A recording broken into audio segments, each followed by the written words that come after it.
Good morning. Thank you for coming out on an 8 o'clock on a cold winter's morning. I'm Susan Erickson, one of the conveners. I'd like to introduce the other two conveners, Dr. Orrin Pilkey. I met Orrin, I said, years ago when he waded into the surf in North Carolina. It was on film, but he inspired me then, and he's still inspiring people. And my colleague from Singapore, Mr. Isaac Curlow, our artist in residence. So we're very excited about this. I know many of you are excited about this session. The rationale for this came from our discussions, and the questions that we raised in the proposal for this session were, does science, is art in the aid of science as a communication tool? Is science an inspiration for artists? Or the third option is, when you get a scientist and an artist together, or in one person's mind, science and art together, does it spark some new meaning, some new way of looking at the world? So we have a great variety of talks this morning from individuals who have one-on-one artists and scientists who've collaborated for many years. We have some large projects. We have some animation, a variety of collaborative styles here. I also ask if you could attend our poster session. We have 6 more presentations tomorrow morning at 8 o'clock, so the posters will be up from 8 to 12 tomorrow. So the first speaker is Orrin Pilkey and Mary Edna Frazier on communicating science with Batiks, broadening the audience.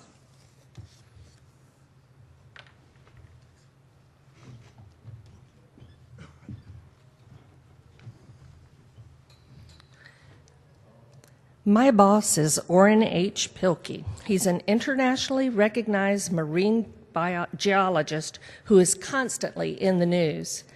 I am a master dyer, using the wax-resist process of batik-owned silk, a technique which predates recorded history.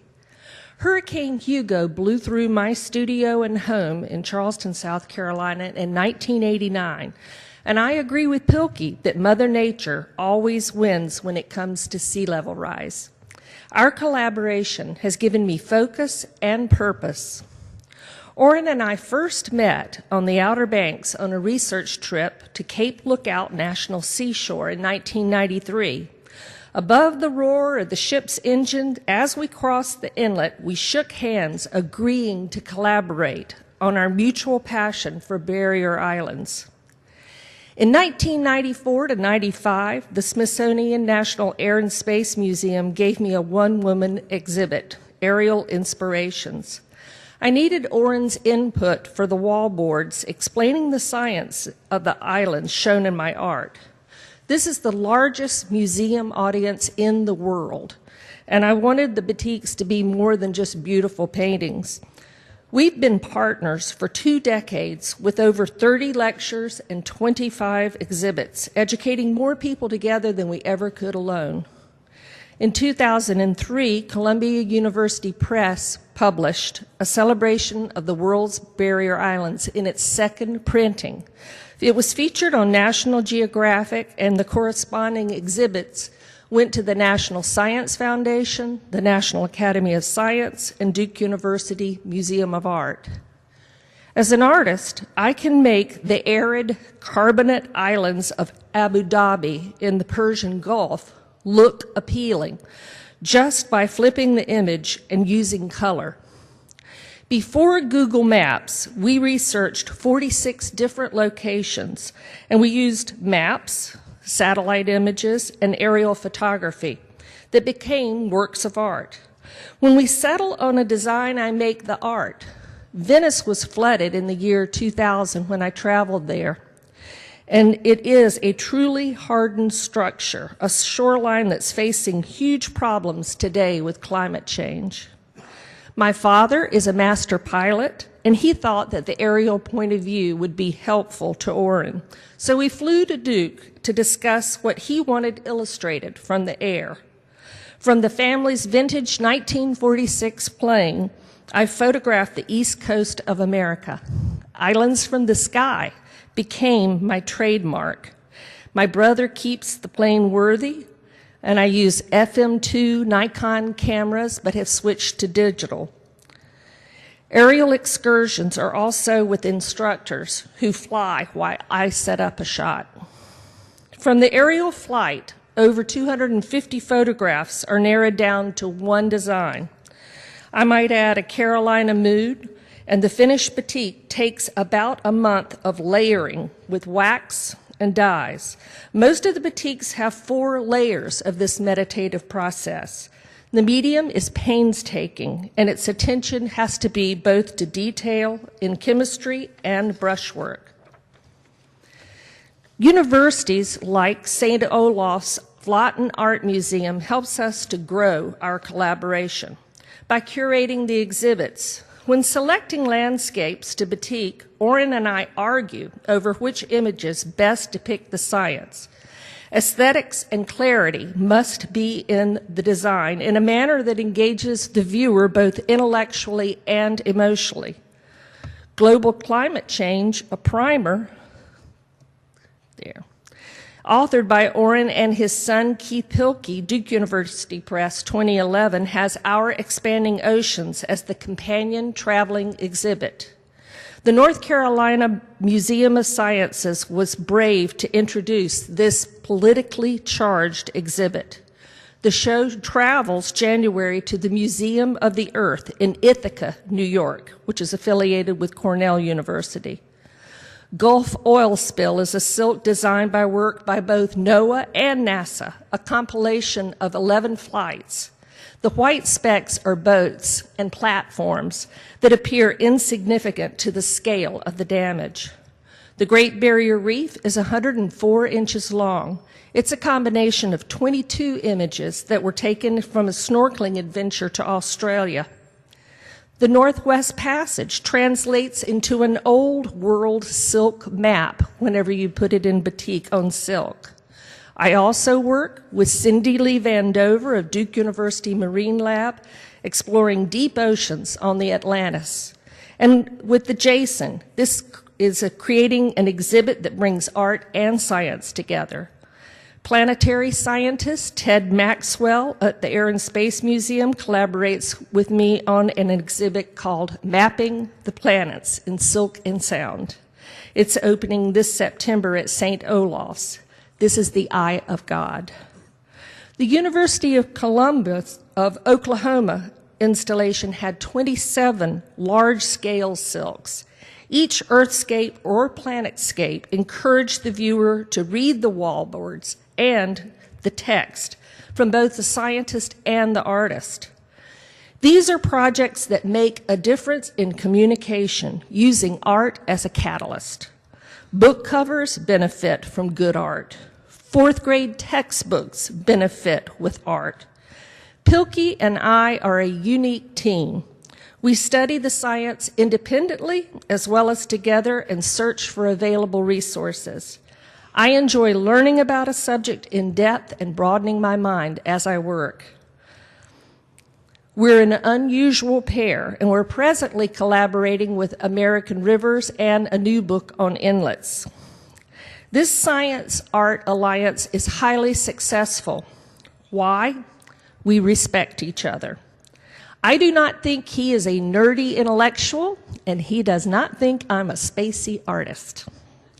We acknowledge each other's grit, and we know that it takes a lot of editing to make a project that will touch people in this overstimulated world of ours. We both have brilliant assistants and mates that help us in our endeavors. I enjoy working with this bulldog scientist. Sit down. Okay.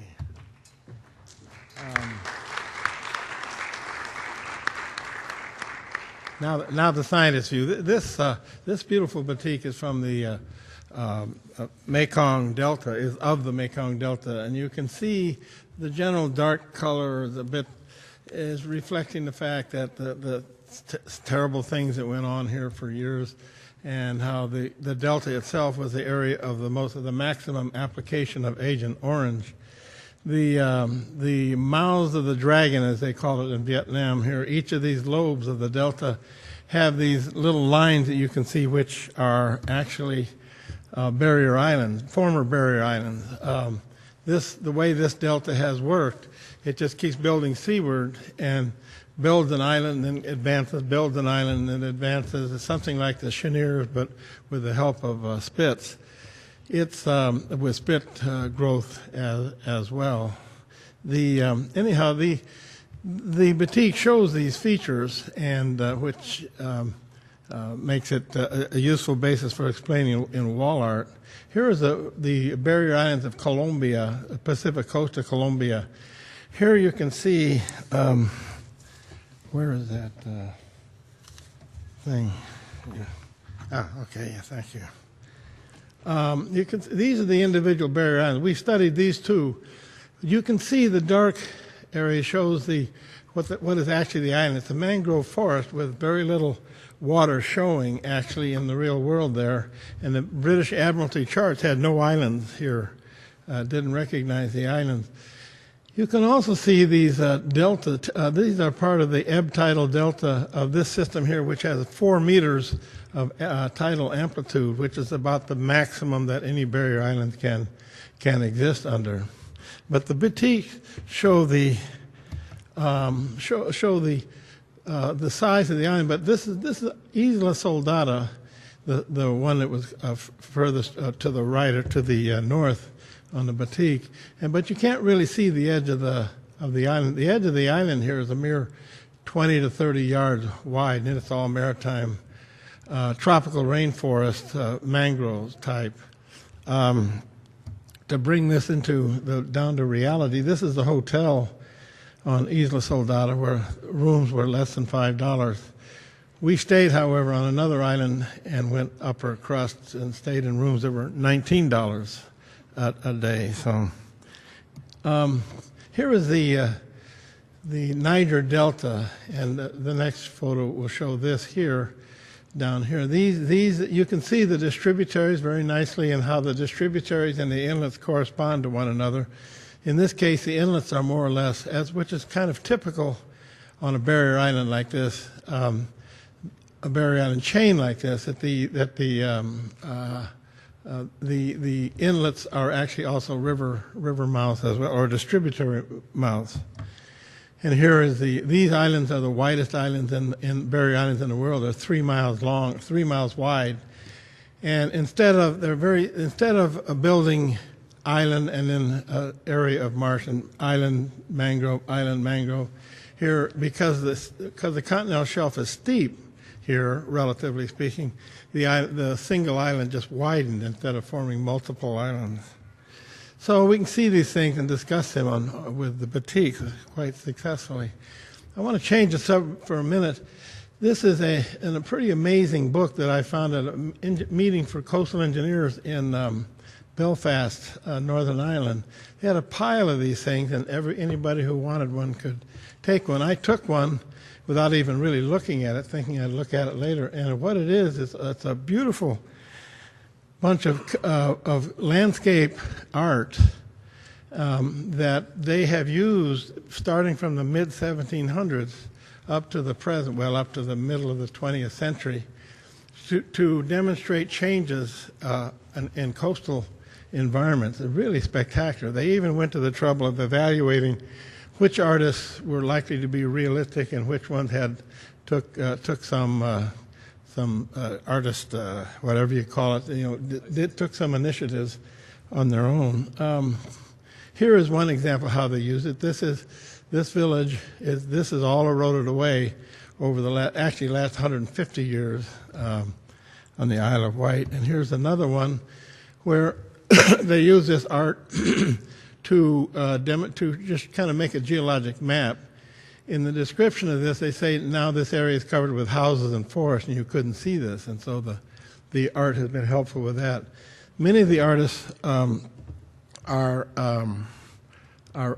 pretty well known, but some of them aren't even identified. They got a lot of private art from private collections that they didn't even know who the artist was.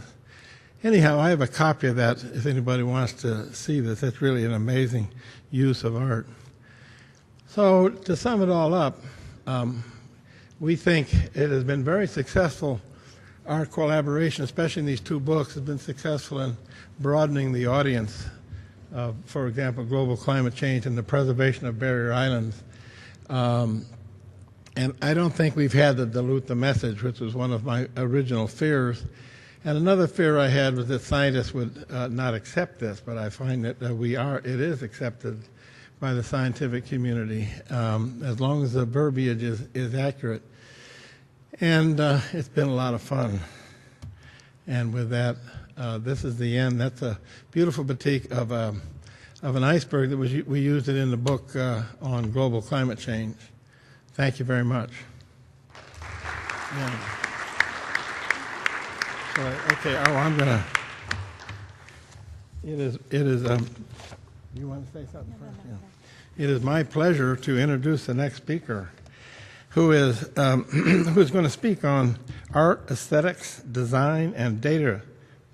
Semicolon, reaching the public through scientific visualization. And Robert Simon is the speaker.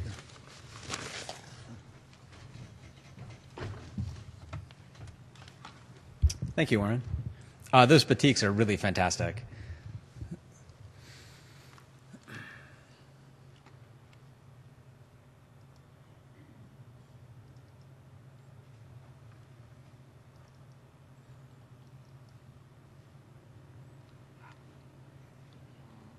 Let's go to play a slideshow.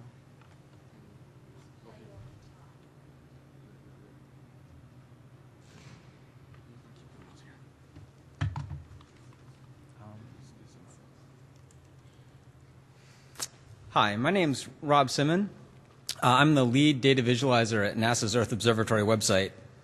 And today I'd like to give a little bit of an introduction to the Earth Observatory and what we do, as well as what of our imagery is successful, what of our imagery fails, and how can we communicate complex ideas and show data in a meaningful way to non-specialists, and what is the role of art and aesthetics in helping us do that. So the Earth Observatory is a NASA website, and our mission is to share with the public the images, stories, and discoveries about climate and the environment that emerge from NASA research. And this includes satellite missions, field campaigns, and climate modeling. And we do this by combining images with stories. And of the imagery we produce, the most popular tends to be true color imagery, particularly astronaut photographs, and imagery that shows familiar vistas in unfamiliar ways that are unique from the view from space. So things like the Earth's limb or city lights. And if we just wanted to tell a simple story that NASA studies the Earth, we could do this type of thing every day. We have, a huge archive of photographs from the shuttle missions and the International Space Station, as well as a series of missions that provide true color imagery. But we really couldn't get very much further than maybe describing a landform or giving an image that's sort of like, this is an image of a place. So if we want to tell more complex stories, we have to use different techniques. And these stories include stories about climate change, the technology of remote sensing, and earth science concepts like fluxes and energy balance. So how do we do that? What we do is we use the tools and techniques of information design and data visualization. So I would define that as a set of rules based on cognitive science, tradition, experience, and intuition that present information in a way that corresponds to how the human eye and brain works. And I really think that cognitive science point is important because I'm doing things to communicate as effectively as possible. So I'm making decisions so that people can interpret the imagery easily and accurately. Because I've actually been accused by some of the scientists I collaborate with of, oh, well, we know how to do this. And they're ignoring some really basic cognitive principles. So some of the rules that we need to follow are, to represent data accurately, you need to do things like use a perceptually based color palette, or make sure that you always start a bar chart at 0.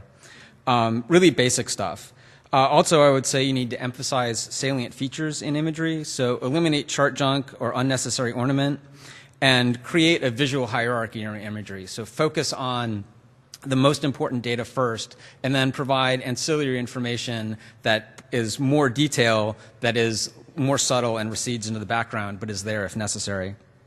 And of course, authors like Edward Tufte and Colin Ware cover this extensively. In some ways, I would say that what I'm doing is explicitly not art. And this is Alberto Cairo, who's an information designer and journalist. He says that the fact that an information graphic is designed to help us complete certain intellectual tasks is what distinguishes it from fine art. Unfortunately, the type of maps and data visualizations that we do from this type of information, they're often our least popular images. So true color, astronaut photographs, those are wildly popular. They get distributed all over the place. Oftentimes we'll publish, what we think is a really critical map of, global temperature change or energy balance, and, people won't pick up on it at all. So what do we need to do to go beyond the design and engineering side of creating these graphics? And there is where I think we need to start to bring in artistic techniques and aesthetics. So here's a quick example. This is a map of city lights from a series of satellites called the Defense Meteorological Satellite Program.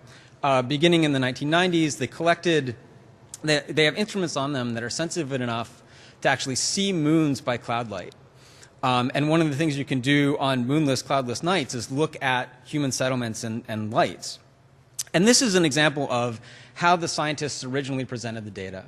So it's the city lights in a simple grayscale map combined with an ocean mask that's bright blue.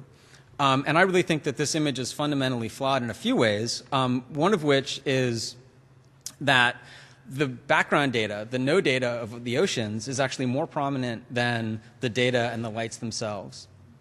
So this is one of the things, sort of a typical NASA, NOAA, US government agency imagery. So what I did when I got my hands on the data is I tried to make it something that would echo with people and really be a lot more familiar. So this is the revised imagery.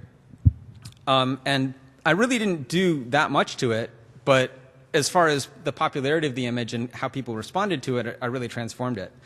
So the first thing I did was just to add context. So I took a map of the landscape, turned it blue and dark, which is the exact same thing that Hollywood filmmakers do for nighttime scenes. This isn't actually how we see at night, but this is how we think we see at night. And then I combined it with a yellow tinting on the lights data so that, again, it was evocative of how we expect things to look. I mean, it doesn't really look like this. There's all sorts of different light types that have all different types of imagery, all different colors. But this is what we expect. So I actually had people who were saying, oh, is this a photograph? I mean, no, the Earth isn't flat. So this is one example of redoing a data set and applying sort of these artistic techniques to transform something.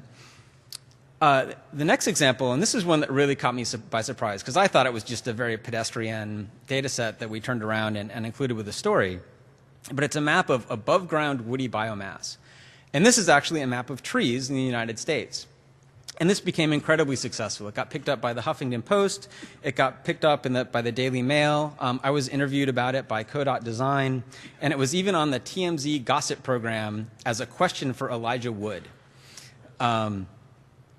So what was successful about this map? Again, it's familiar subject matter. So people really have trouble, non-experts especially, have trouble with these abstract ideas. Trees are something that everybody who lives in the US has familiarity with. I think the next element is that it's a familiar color palette. So dark areas are heavily, densely forested, where scrubby or savanna lands are either beige or tan.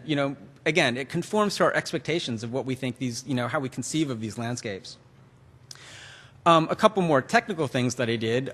It's actually a logarithmic scale, so there's detail in both the low and the high areas. So there's nothing that's blown out, and you can always see something of interest except where there's essentially no trees at all, which is a good chunk of the US. It's also very high resolution. People like to look at where they live. This is a map of the United States at 30 meters per pixel, which is huge. Of course, we present it, at this scale on our website. I was talking earlier about perceptually linear color palettes, and this is one of those where every step in the palette is equivalent to every other step. So even though it's logarithmic, so it's not a linear relationship between numbers, but there's no jumps or artificial boundaries that are caused just by the color palette itself. And that's really, really important from an accuracy standpoint. And then the other thing is I was talking about creating a hierarchy. In this image, the forest definitely stands out above the ancillary information like areas of no data, water in this case, and the ecoregions that were the basis of the mapping, which are delineated by these fine, nicely anti-aliased lines. So this is just another example of sort of the type of imagery that we find is really successful. And my final example is of melting on the Greenland ice sheet. So this is something that happened midsummer this year on July 12th, where for the first time in the satellite record, which extends over about 30 years, there was melting over the entire Greenland ice cap, including the summit, which is really one of the coldest places on the entire planet. And this is another one of the images that received a lot of play in the media, and it actually received a lot of blowback from climate skeptics and even some journalists who should know better, like Andy Revkin of the New York Times. And they said that it was a sensationalist image. And I actually feel extremely strongly about what we did with this. Because one of the reasons it was successful, or one of the reasons I feel it was successful, is because we chose obvious colors. People associate warmth with red. And I didn't use a blazing cherry red. It was a nice subdued rose, an earth tone. We included areas that were just indicated by the satellites as being probable locations of melting. We included areas of no data. But I really think the reason that this received so much criticism was because people feel threatened by it. It's a very clear message. And it's not like you're just saying, oh, well, with a doubling of CO2 by the end of the century, we'll probably go up about 2.8 degrees C. It could be 1.7. It could be 4.4. That's not a concrete idea. Melting at the coldest places on the planet, that's a concrete idea. So what are the similarities between these images and what makes them successful? So as I just said, I think clear, relatable, concrete concepts are really important. Intuitive color palettes lessen the cognitive load on the people who are observing this imagery, because most people aren't really familiar with looking at scientific data. Before Google Earth and maps, people really weren't familiar with looking at maps. That's improving, I think, but it's really important to ease people's understanding of this material that they're just not familiar with, but really help them as much as possible. And the third thing is that I consider all of them to be attractive images with a clean aesthetic. So I said at the beginning that I don't think what I'm doing is art, but I think that this artistic presentation and this aesthetic presentation is really important, and here's why. So Donald Norman has done some research in this area. He's an interaction designer, famous, works with Nielsen as well. And he says aesthetics matter. Attractive things work better. So in his work, he's actually shown that well-designed, beautiful objects are easier to use. So if we make beautiful imagery, people will be able to use it more easily, and they'll understand it better. So I'd really like to discuss this further, either in questions. You can drop me a line at my Twitter account at rsimon. And in summary, I'd say that capturing people's attention with true color imagery is really pretty easy. But to get across more detailed information and more complex stories, that's really hard. And we do that through data visualization and applying artistic techniques and a sense of aesthetics to it. Thanks.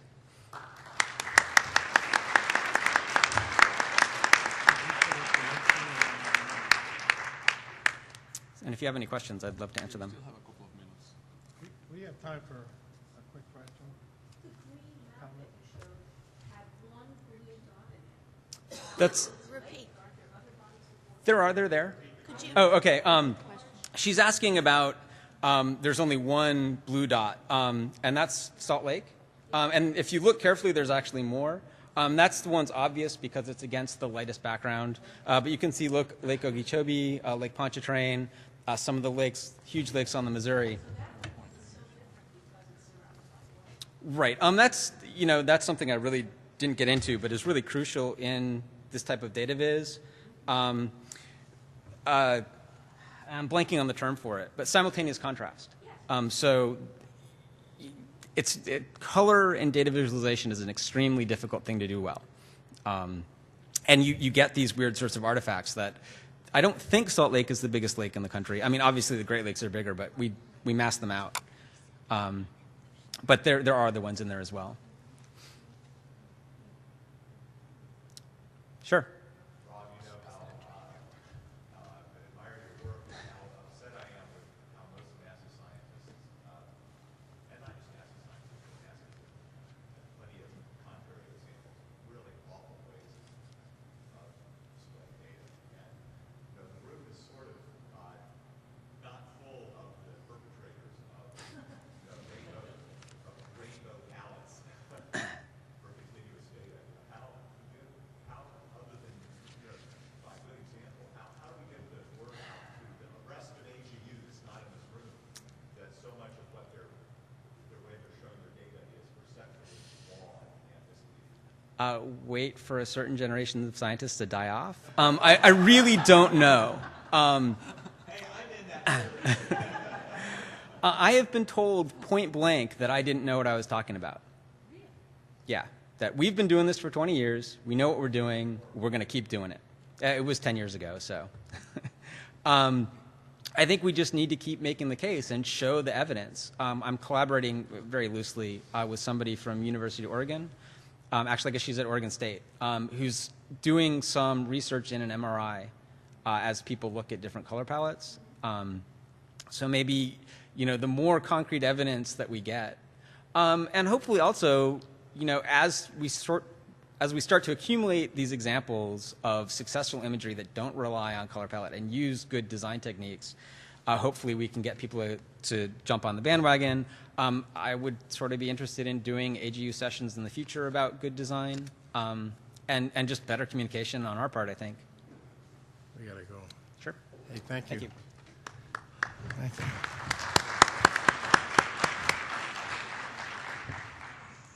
Next up is Diane Burko, who has the intriguing title of Politics of Snow.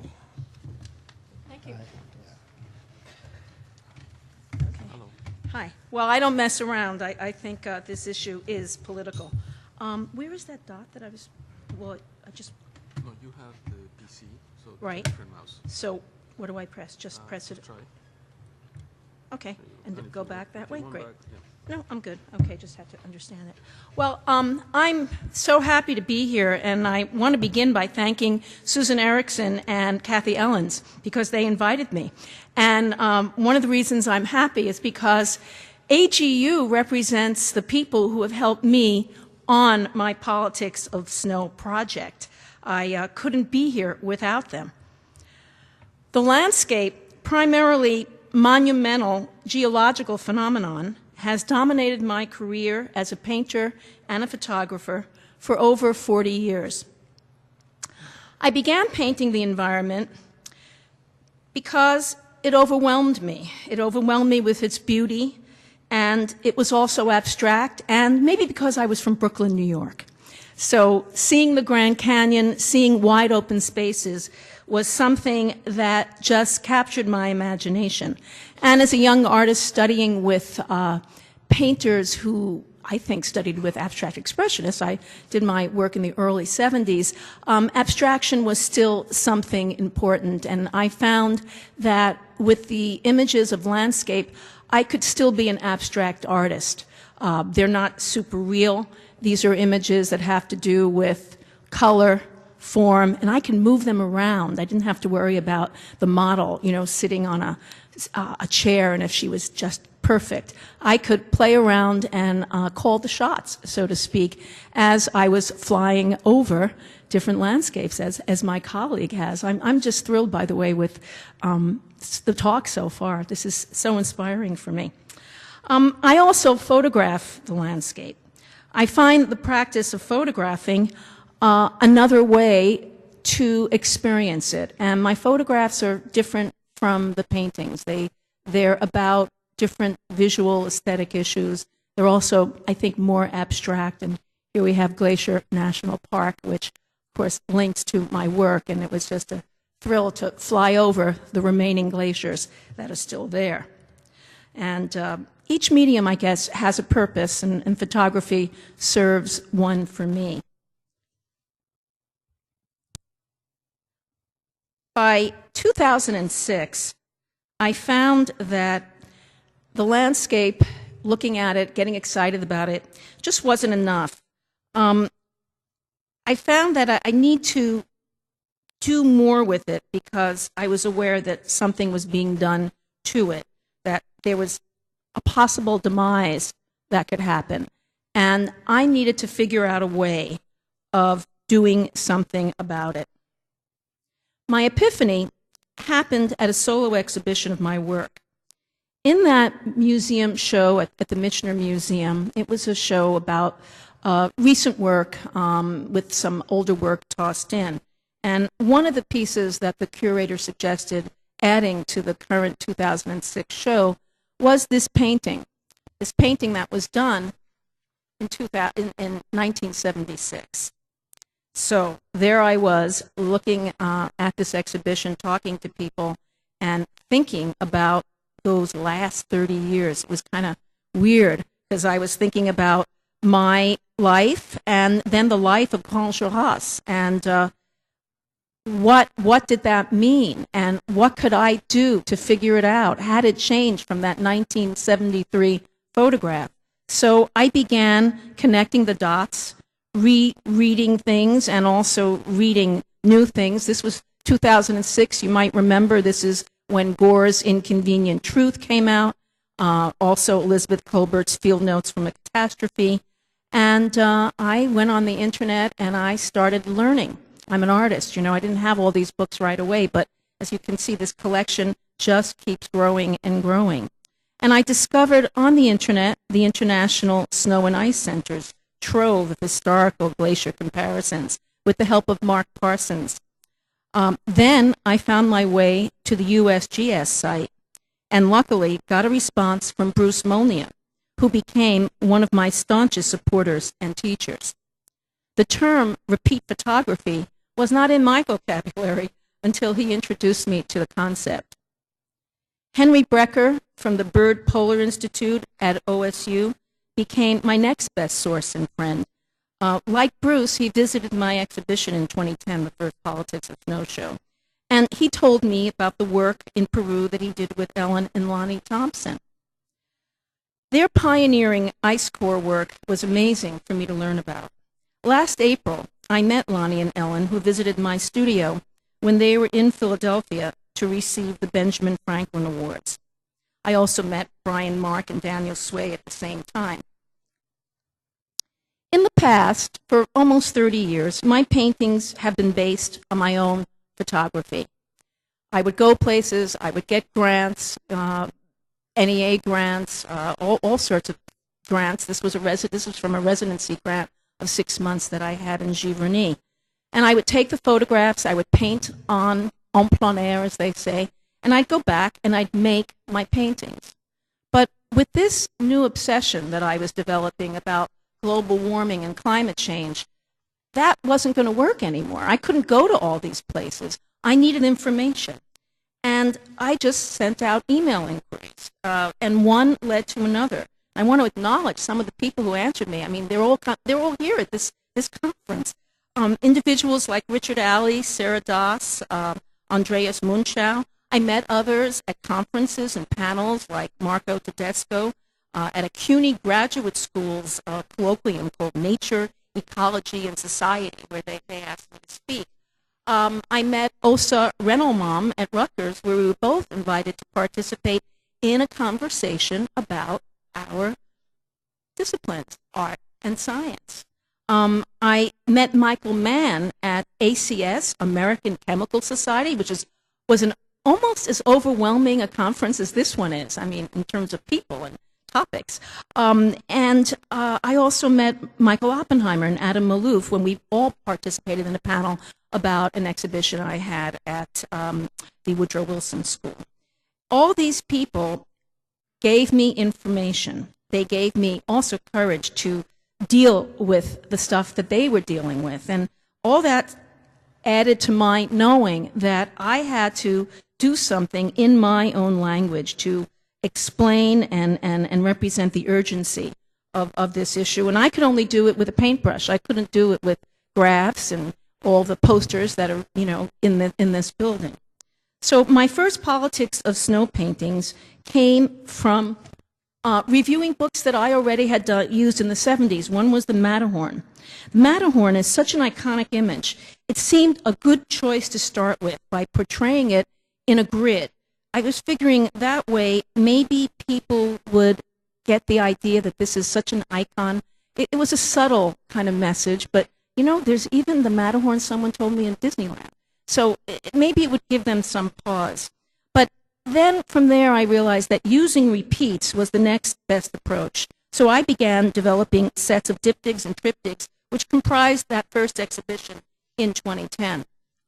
David Brashears, who was working on his own project, Rivers of Ice, Vanishing Glaciers in the Himalayas, responded to an email request with a phone call to me saying, hey, we should do something together. Let's collaborate. And so we did. This painting was based on George Mallory's 1921 photograph and David's effort to track Mallory's work and take the same photograph, and then his insisting that I make a painting about the future, which is something I hadn't done before. A curator friend told me about another person involved in this kind of exercise, a photojournalist named David Arnold, who was doing historical comparisons based on the photographs of Bradford Washburn from the 30s. So we connected, and he graciously shared his images. And recently, we were asked to be in an exhibition together at the Erie Art Museum. So I know a lot of these images are familiar to you because a lot of you do this work, especially Bruce Molnier, who has been so generous in teaching me things. Lisa McEwen and Daniel Fagre at USGS in Glacier National Park have also been very helpful with images, as well as advice, which is the best helicopter guy to get so that I can get the best ride with the best open door to shoot my pictures. And Brunel Glacier was really important to me because I had done many paintings about it, and I knew I had to get there. I just couldn't use other people's imagery. I wanted to see it for myself. And I did from the air, and I also climbed it, which was a little arduous, but I could do it. So I need you all to know and to spread the word that whoever agrees to cooperate by sharing their visual data is acknowledged. They're acknowledged in the title of the work, as well as in all printed material in my catalogs. And by the way, I have a bunch of catalogs in the back that you're all welcome to. Kathy suggested I do that, so I did. I believe, Robert was talking about how do you convince people, how do you explain. I think wall labels and art exhibitions are crucial. People look at the title of a work, and I think they can see the chronological information, the actual dates that are on the wall, make the public aware. They kind of realize that maybe it isn't all about summer and winter. Maybe there's something else going on here. However, being an artist has always been something of, I get bored with things. I haven't gotten bored with global warming because no one believes it yet, not everybody. But I need new challenges, and I wanted to find a way to incorporate those sexy recessional lines into my paintings. Columbia Glacier was my first attempt. I even stenciled some of the actual description in the atlas onto my painting. I was just looking for other ways, painting strategies to tell this story. Here, I actually used a photograph of that first matte painting, printed it digitally, and then used gushy, wet blue paint to grow the sea level. Now, I do know, as Tad Pfeffer has cautioned me, that Columbia Glacier doesn't just recede, it also grows. Whoops, I should get back to Columbia.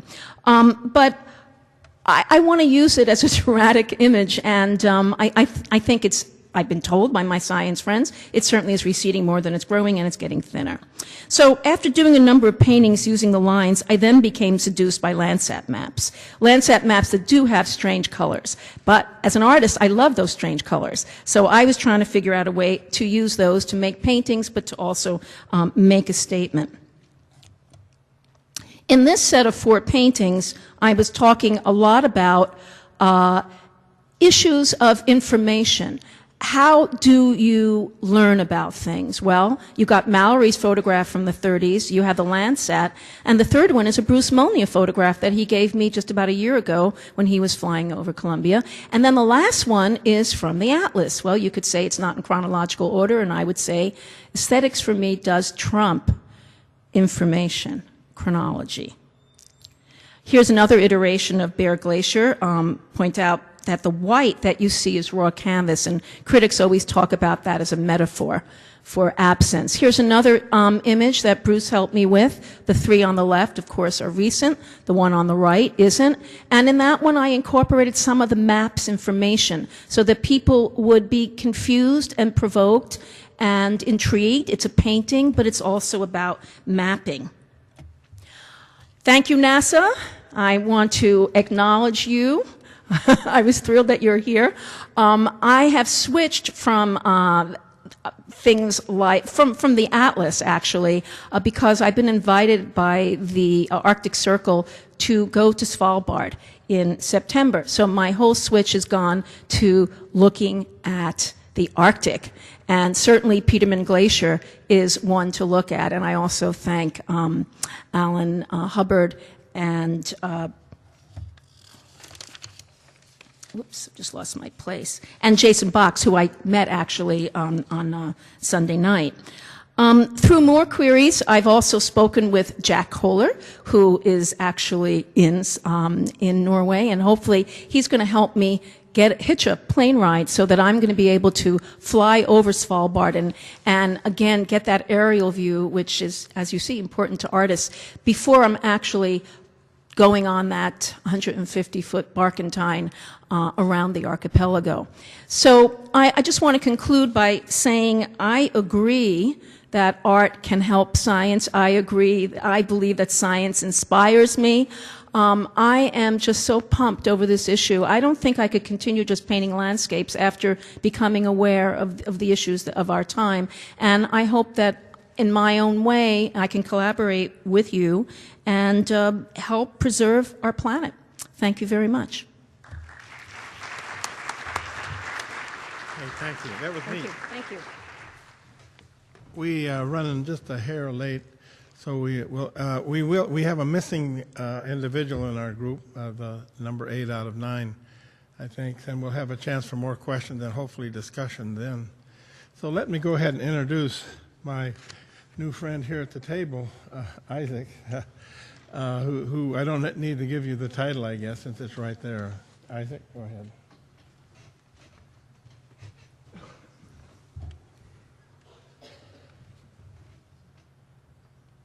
Okay. Thank you, Oren. Good morning. Thank you for being here. Okay, so this morning I'm going to tell you a little bit about our interdisciplinary projects at the Earth Observatory of Singapore. Then I'm going to give you a couple of opinions about common myths about artists and scientists collaborating. I'll talk about the concept of artistic license, and I'll wrap up with a couple of short ideas there. All right, so I'm an artist by training, and I logged out when I was appointed a PI, an artist in residence at the Earth Observatory of Singapore, which is a new research center. I've put together in the course of 3 years a team of research assistants who come from different backgrounds: film production, animation, straight production on the field. And you know, they tend to move on after a year or a year and a half. They're young, they want to try other things. I have a programmer too, but this is the core team. We are about interdisciplinary collaboration, and our challenge is to work with the scientists at the observatory and create works that are meaningful about the research that the scientists are doing, and also works that are original, artistically speaking, that are inspired by earth science. Our mission, the mission of the Artist in Residence program at EOS, is summarized there in those formal terms, but the way we think about it is in much simpler terms.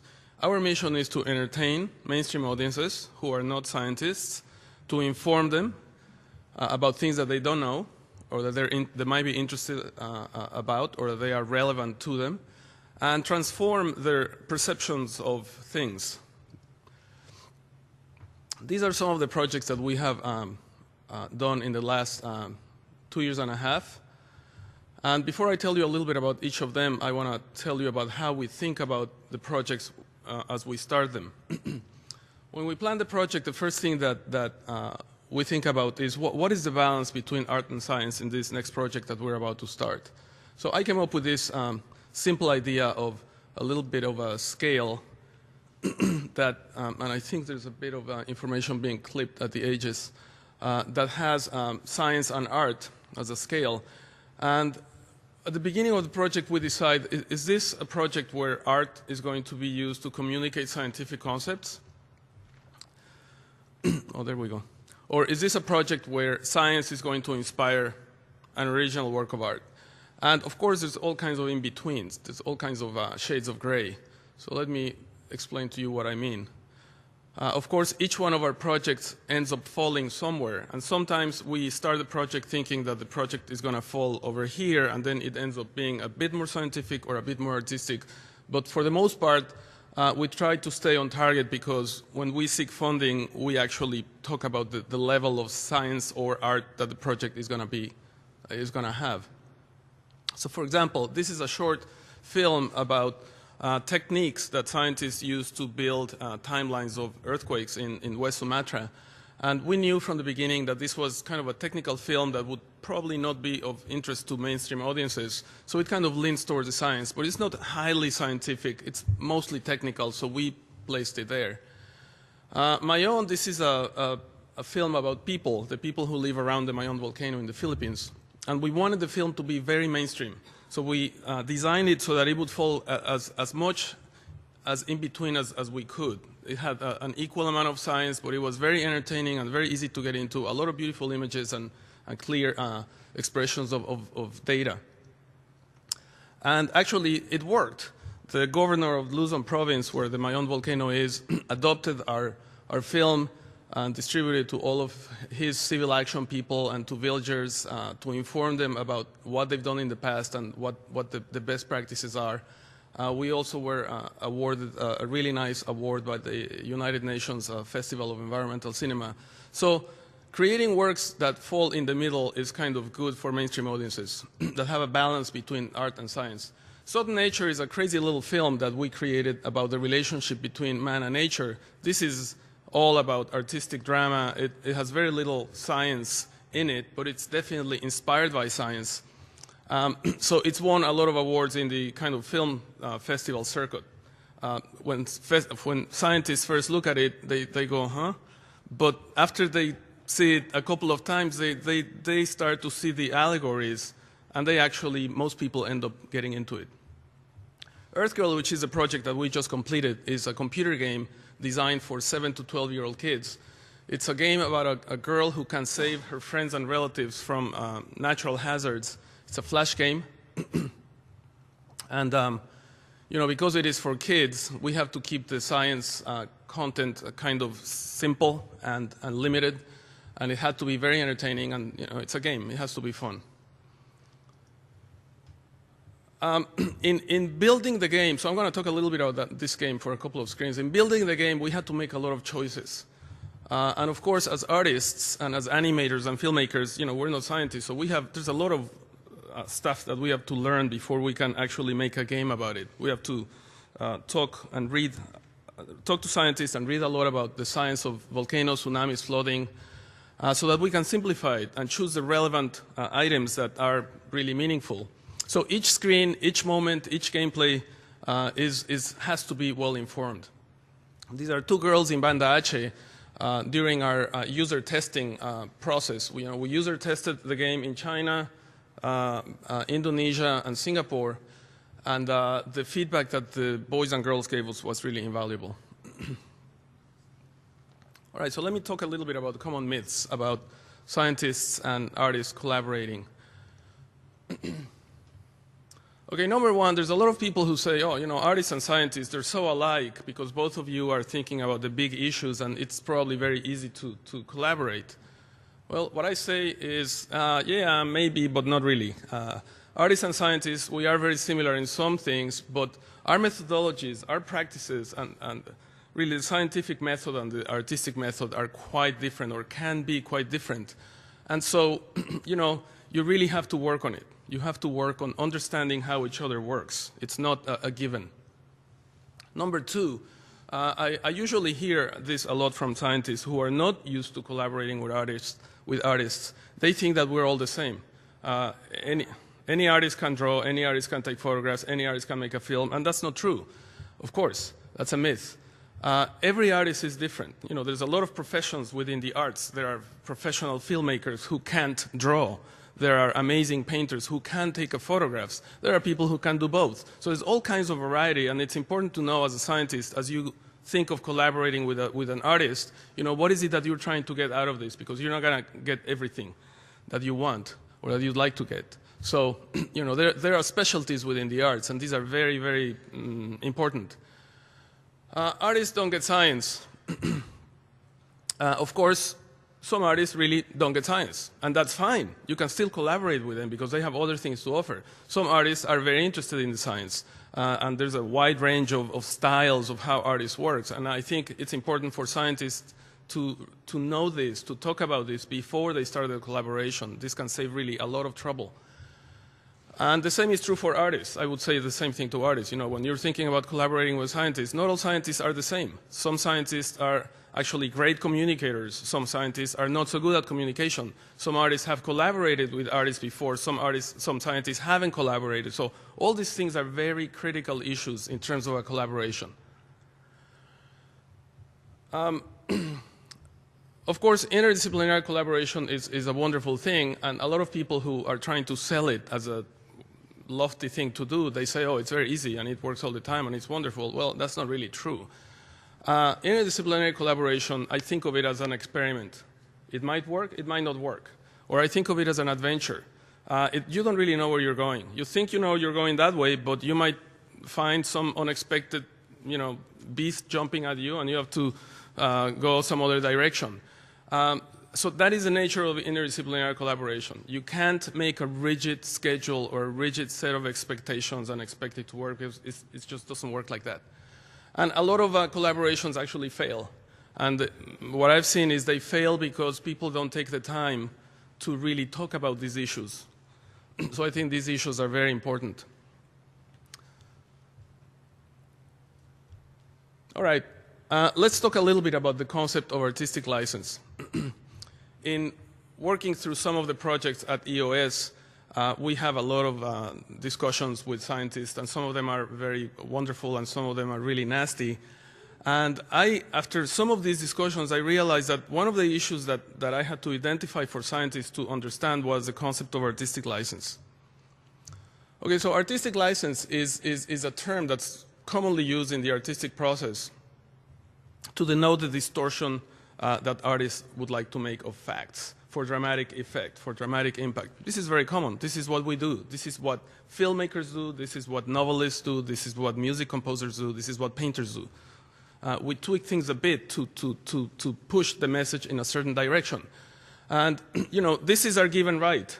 This leeway, this artistic license, is what allows us to do our work. So it's very important for us to have that. And it is in a traditional all art setting, it is the artist's right. It is at the artist's discretion. And of course, it's not about accuracy. No, we understand the concept of accuracy, but that's not our primary goal. Our primary goal is to create an effect, an impact, an emotion, a feeling. So accuracy, artistic license, I think this image tells it all. This is a painting by Picasso, who of course was not concerned about portraying the physicality of this woman, but instead her emotional state. Look at Shakespeare's historical novels. They are totally inaccurate in terms of the historical detail, but who cares? They are works of art. And Shakespeare is judged by his artistic accomplishments, not by his historic accuracy. Look at this wonderful painting, which many of us have seen before. This is a huge artistic license taking in putting this painting together, because all these people were not in the same room at the same time. But who cares? Because the point of the painting is to convey the idea that all the founding fathers were united. So the painter took the artistic license to paint them all in the same room at the same time. But is this accurate? Not at all. Does it take away from the art? Not at all. Okay, so the problem I found in working with scientists at EOS was that my artistic license, or our artistic license that we were using to convey certain dramatic effects, provoked controversy and offended some of the scientists who said, hey, this is not accurate. Hey, this doesn't have enough detail. Hey, this is not what I wrote in my paper. The solution, because at first we didn't get it. At first our reaction was, well, who cares? We're not scientists. We're not doing what you do. We'll just do our thing. That doesn't work either. So we learned how to compromise. And this is really a key condition of collaboration. You have to fine-tune the artistic license as a creator to make sure that you don't offend too much. You know, offending a little is fine, but offending too much is not okay, because then it distracts the team and it's not what you want. All right, so basically, to summarize, we go back to our little scale, you know, how much science, and this is something that I'm starting to talk about with the scientists, and of course it's an abstract concept because we haven't started the project when we discuss things like this, but we have to kind of have a common goal so that we kind of know how much artistic license the team is going to take, and it's just very simple. All right, let me show you, this is the back cover of the package for the EarthGirl CD. By the way, you can download the first 2 levels of this game from the website, which is earthgirlgame.com. It's a Flash game. It runs on any Flash-enabled browser. We just posted it last week. And in putting together a simple cover like this, which is actually meant for kids, we also had to prioritize how much information, how much science, and how much fun we put on that package to convey the right message, to get the kids to play the game so that when they play the game, they learn a few concepts about Earth hazards. And also, in putting together the cinematic introduction for the volcano level, we had to pick very carefully what we wanted, how we wanted to set up our story. So this is actually what the kids see when they first go into the volcano level. We wanted to convey the idea that this girl is measuring the amount of SO2 in the atmosphere. She knows that something's about to happen, and then she goes and warns her village. And of course, we had to distill it in a way that a 7-year-old can understand what's going on without really knowing all the details about measuring SO2. We decided to depict the eruption as a firebomb because we felt that kids could relate to it. It was a standard way to depict danger in computer games. And of course, this was a big issue with some of the volcanologists who said, rightly so, that this is not how an eruption looks like. And we had disagreements and discussions. I think when we saw the kids play the game, you know, we had doubts, but when we saw the kids play the game, we decided to keep it. Anyway, I'm going to switch to the next slide because I'm running out of time. Okay, so I'm wrapping up with challenges and rewards. This is just 2 or 3 ideas. Okay, so there are some unique challenges and unique rewards in interdisciplinary collaborations between scientists and artists. First of all, the collaboration requires a lot of proactive effort. Things don't happen unless you really, really, really work on them. And I really mean it, because even when our scientific partner is really enthusiastic and knowledgeable about the artistic process, we both of us need to be very proactive, because some of the issues that we deal with are complex, and that's it. Debate, we need to talk about things, and that takes a lot of time, and we are all very busy people, but if you don't do this, it doesn't work. And then you need to find a way to compromise, and this is a very difficult thing to do, but at some point you have to choose some level of compromise and go with it. Just have two more screens. interdisciplinary collaboration makes things more complicated. Why? Because there's all these additional issues. It's not like you're making your movie as an artist, or it's not like you're just writing your paper as a scientist. You're trying to do both. So this translates into more reviews, more meetings, more money, more time, more people, and of course, sometimes this can be a problem. So you have to learn how to manage it so that you can actually get the interdisciplinary collaboration works. Now, in terms of rewards, I think there's only one reward, and that's why we're doing this, because what we end up with is something really unique and something really special that would never happen if it was only artists doing it or if it was only scientists. And so that's it. Thank you very much.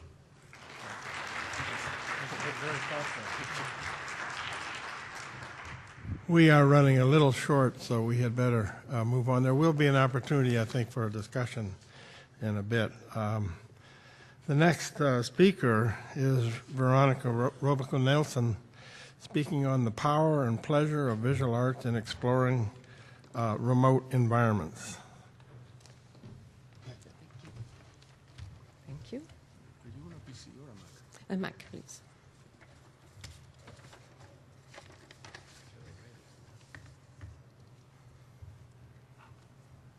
All right, well, we prepared the first slide. I would like to start with just letting you know that the authors, Kathy, Ellens, and myself are both scientists. Our background is in science, but we are also very involved in education and how to spread the scientist messages and data and information to audiences of all ages and all background. And we're both artists or budding artists. So it's with that in mind that I'm going to start this presentation.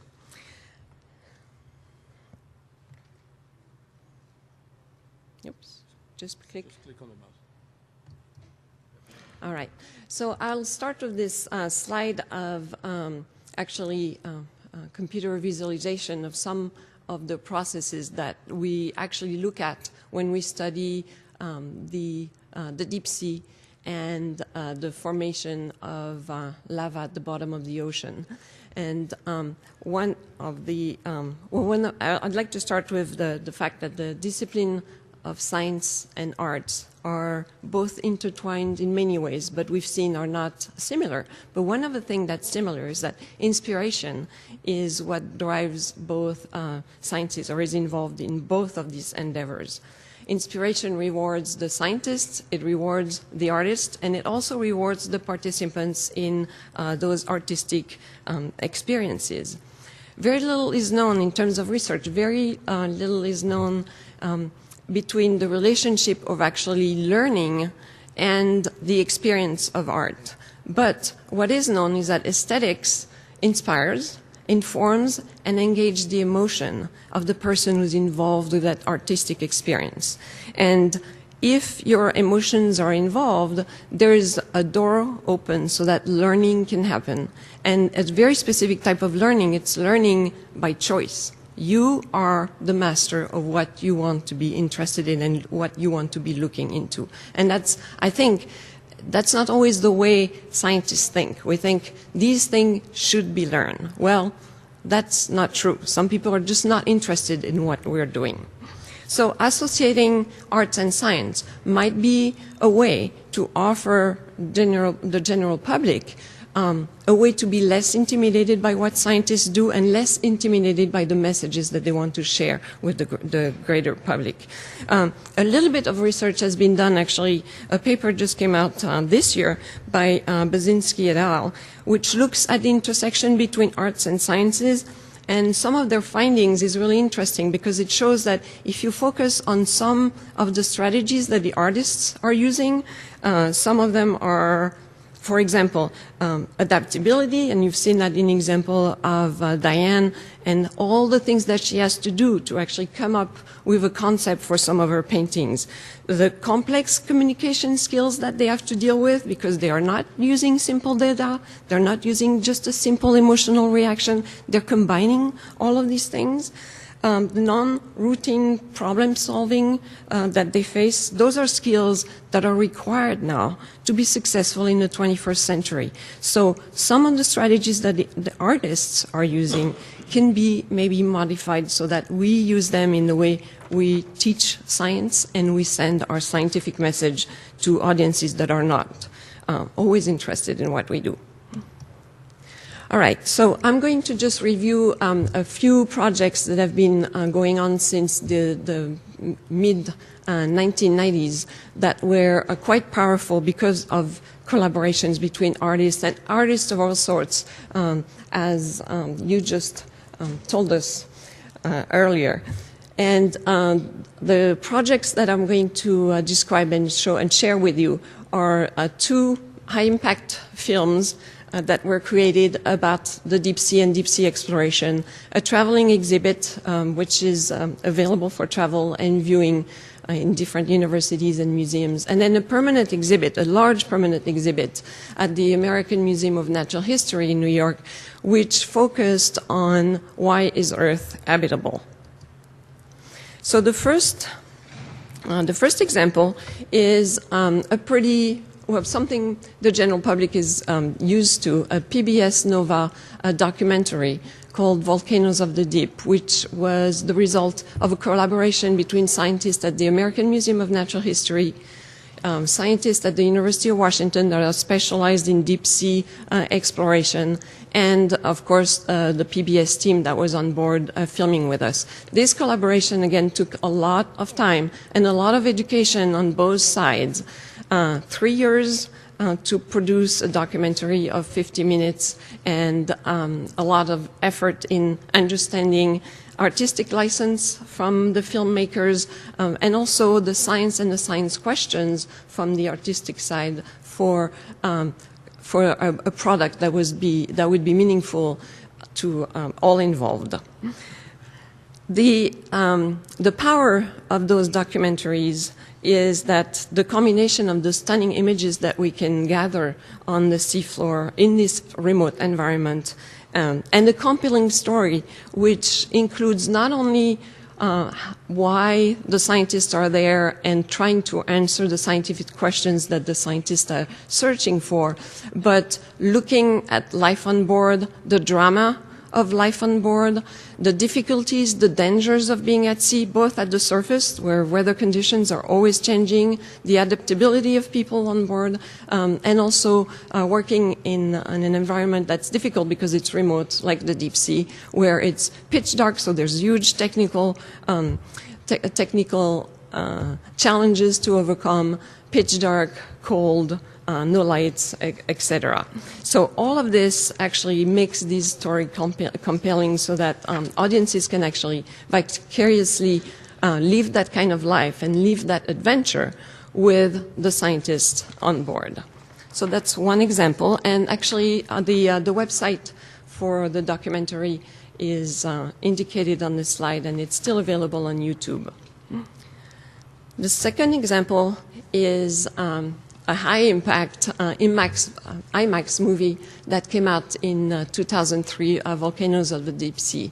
So here, similarly, the combination of a powerful story with professionals from the entertainment industry, and it's difficult for scientists to work with the entertainment industry because we always fear that our story is going to be too distorted and not credible, but it has such a huge impact on a huge audience. One of the power of this particular movie was that because of IMAX and their resources and their distribution system, the movie was actually seen by 10 million moviegoers in IMAX theaters, and 150 million people on TV watched this movie since 2003. So this is something that scientists can't even dream of in terms of numbers. So this collaboration, even though might be difficult sometimes, was really, really powerful.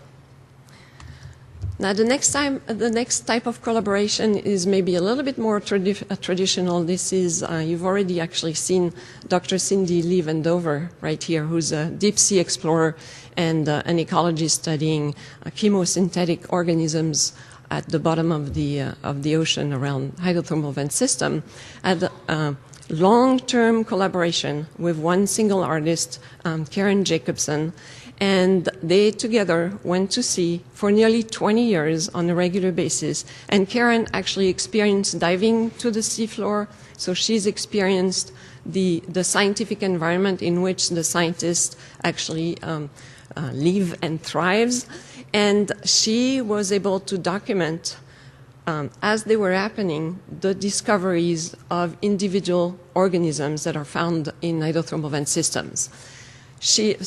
Over the bulk of the 20 years, she produced an immense amount of work, and this artwork has been put all together into an exhibit, which is represented here on this slide, Beyond the Edge of the Sea, and is available for traveling. The exhibit opened in 2008 at the Muscarel Museum at the College of William and Mary.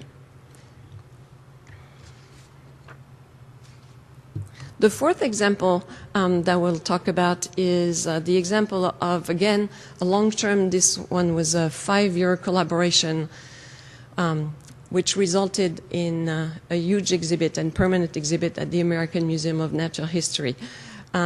The scientists from all over the world were literally involved in the collection of samples that have been, that are presented in that exhibit.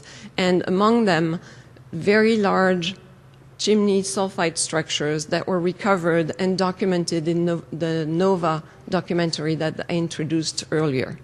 These huge structures serve as icons for an exhibit which focuses on the question, why is Earth habitable? And the wider context for this question is that everything from the Earth early evolution to the impact on life of the superstorms that we just had a few weeks ago in New York is included in that exhibit. So this is an exhibit that it's permanent, but it keeps up with the issues of scientific issues of the time that actually affect life on Earth. And this is one of the really attractive aspects of this exhibit. Note that it was very skillfully designed so that the samples are surrounded by continuous underwater video footage so that you feel like you're immersed in the environment in which those samples were recovered. And the lighting is very low. So again, you get a sense for the physical setting in which the scientists are working. And again, this is not something that scientists would have been able to do or create by themselves or think about. Robert was talking about cognitive sciences. Those professionals have that knowledge, and the scientists working with them will be able to capitalize on that knowledge and render their own message even more powerful for audiences that are much, much larger than what we are usually dealing with in our talks and presentations and so forth.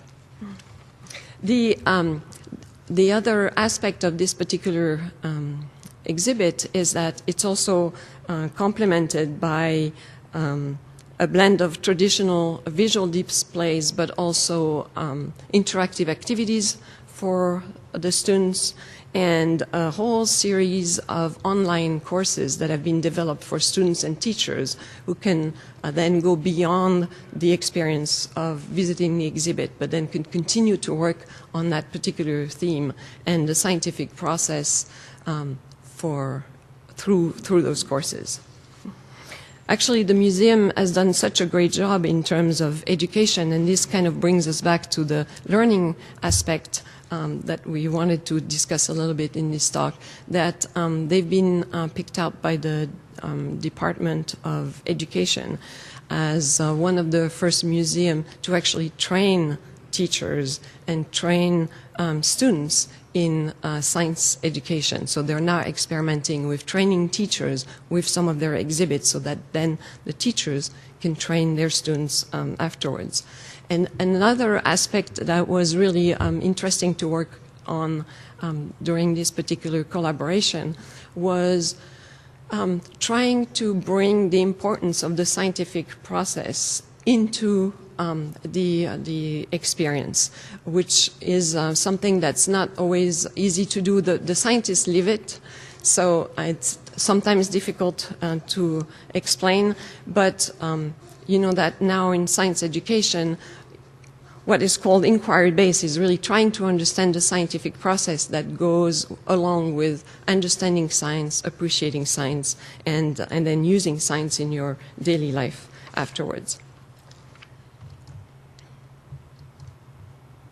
Just a few words about what we hope will be future collaborations. There's oceanography is moving towards cyber technology, and the cruises have changed tremendously since the advent of internet, so that we can now actually participate from land. We can participate in cruises, both communicating directly with scientists on board, but also viewing what's happening underwater as it is happening, and making discoveries with scientists along with the scientists. And you can imagine that we used one of Susan's art piece here, trying to envision what would happen if we started discussing a process like rifting, using this particular example, and then surrounding that artistic object and that strong emotional reaction that you might have to an art piece by all of these interactive activities, including live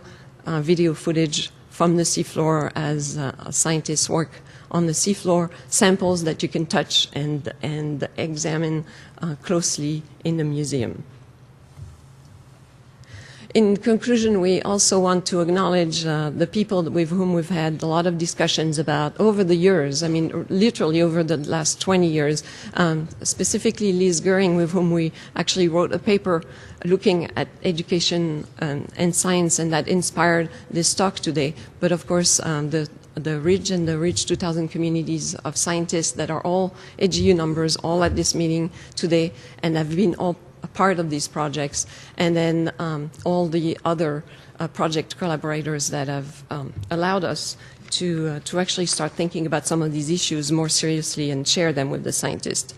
And then I'll just leave you with some of my own images. As a marine geologist, of course, I will continue to be inspired by the research that's been done and continues to be done on the deep sea. But then as an artist, I'm giving you just a preview of one of the exhibits that will be opening next month in Washington State, with some of the things that I've seen when I was diving in the submersible Alvin.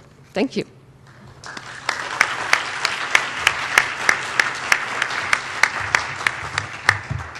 Thank you. Thank you. We're still running a bit late, so we will have a chance, I think, if Ms. Rebecca... Ms. Thompson is here. So. She's here, okay, good. The next one is by Maria Loria. Illustration as a way to explain the complex structures of foraminifera, and this is in memoriam of Lukas Hottinger.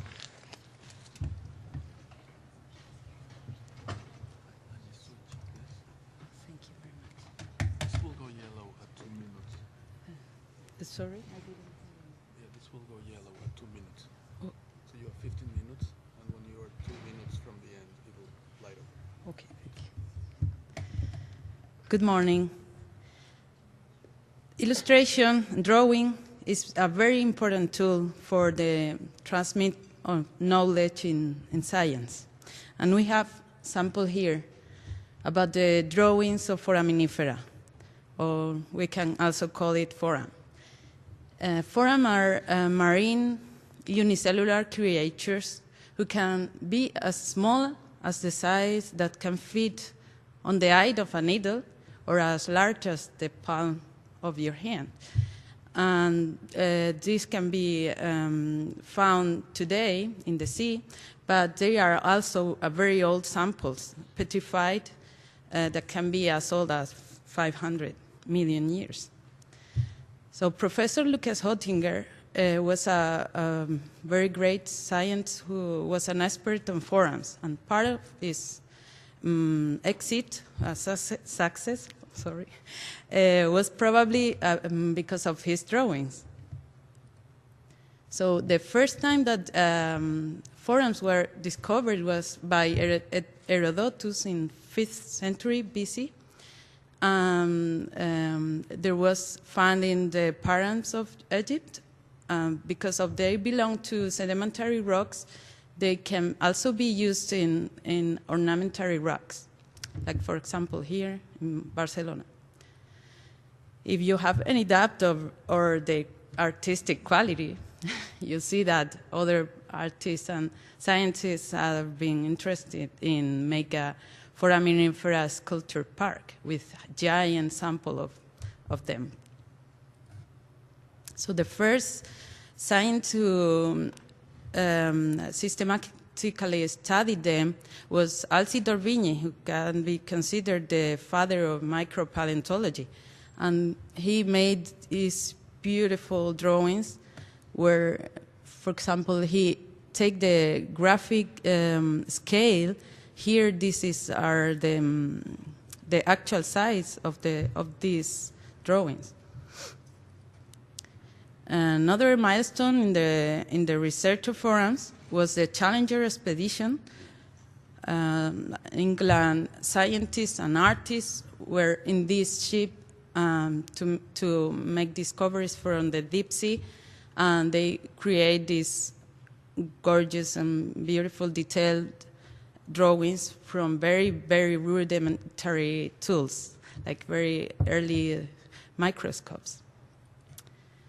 So the primary influence on Hottinger was probably was for sure his professor and mentor Raison, who, as we can see here in this drawing, he was an artist too, and he created this beautiful and very clear explanation of what is inside the foram, and he also was interested in create these models in clay.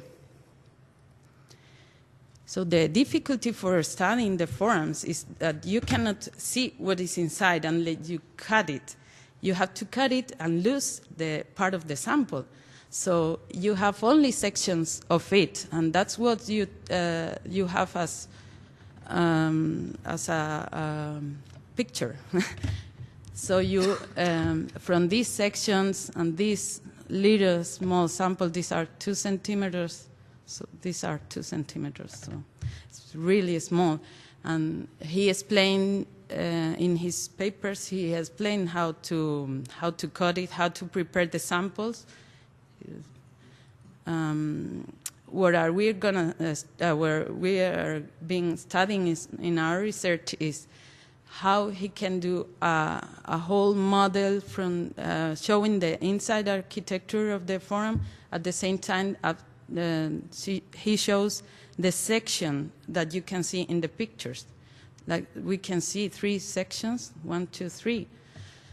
And on the other hand, the evolution of the drawings using the graphic techniques and evolution of the techniques. So this is one of the earliest drawings of him. He had this picture, and he has to do a mental exercise of turning it in negative and try to choose what is the main lines that can reflect the walls of the chambers, and this is a selection. And these drawings are numerically scaled. For example, this is per 10, the size of the real sample. So later on, he do a more developed drawing showing the growth of the chambers, how it mineralized. And I show you here how is a more similar drawing to what he sees in the picture. So he has to synthesize, and then, I mean, this is what he draws. But this, I turn it in the negative to see that it's more similar to what he sees. And when he got the scanning microscope electron, okay.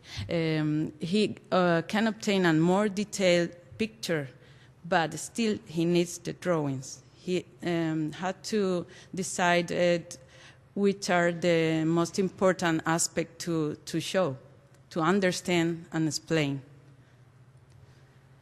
So from the previous scientists who work in these kind of drawings, he takes the same perspective, the same point of views, the same ideas, but he developed a different technique drawings, and that's a very painstakingly drawing made by stippling.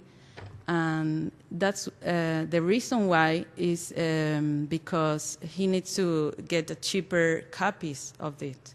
Otherwise, it's very expensive because these are printed as photograph. That's much more expensive at that time. So for this drawing, he has to not a naturalism intention, but it's a more objective clarification of the architecture of the forum. And they are not to scale, they are not under scale, because the important thing is not to say what you see outside or how it looks like, but how it's built, how is the function of the architecture of it. So he also made, as his master, he also, his professor, he also made clay sculptures, and then he used to draw it. So when develops the computer graphics, he most of the times he takes the same previous drawings, the same ideas, and then with the new discoveries, he completes and create the volume and the 3D dimension. Other times he takes the same drawings and color it to do a very reflex where it goes the protoplasm or here like a symbolic color. Other times what he does is he remade the whole drawing, and because he's adding new aspects of it, then he used the color to separate parts of the shells, and then even he used the color as a decoration and to show it nicer. Another develop he does with the computer is using this lens of transparency to give a sense of depth. Like we can see here, the earliest chamber are overlapped by the older one, just using a transparency that he didn't use before. And another goal of his is the illustrated glossary term that you can find it in internet. So it's a very helpful tool for the foraminifera researcher. And he adds this gift animated as a more another way to show. So in our study, we have found out that in his body of work, he used as much as more than 100 photos for every drawing. So as we can say, there is a say that a picture is worth 1,000 words. We say that a drawing is worth 100 photos, in this case. So, like here in this sample, we don't understand this unless we see the drawing. Just with a glance of view, we understand the whole thing. And I thank you very much, AGU, for letting me be here, and University of Barcelona for funding my research. Thank you. You have any question? I don't know. It's okay. Oh, if you have any question? Okay, thank you very much.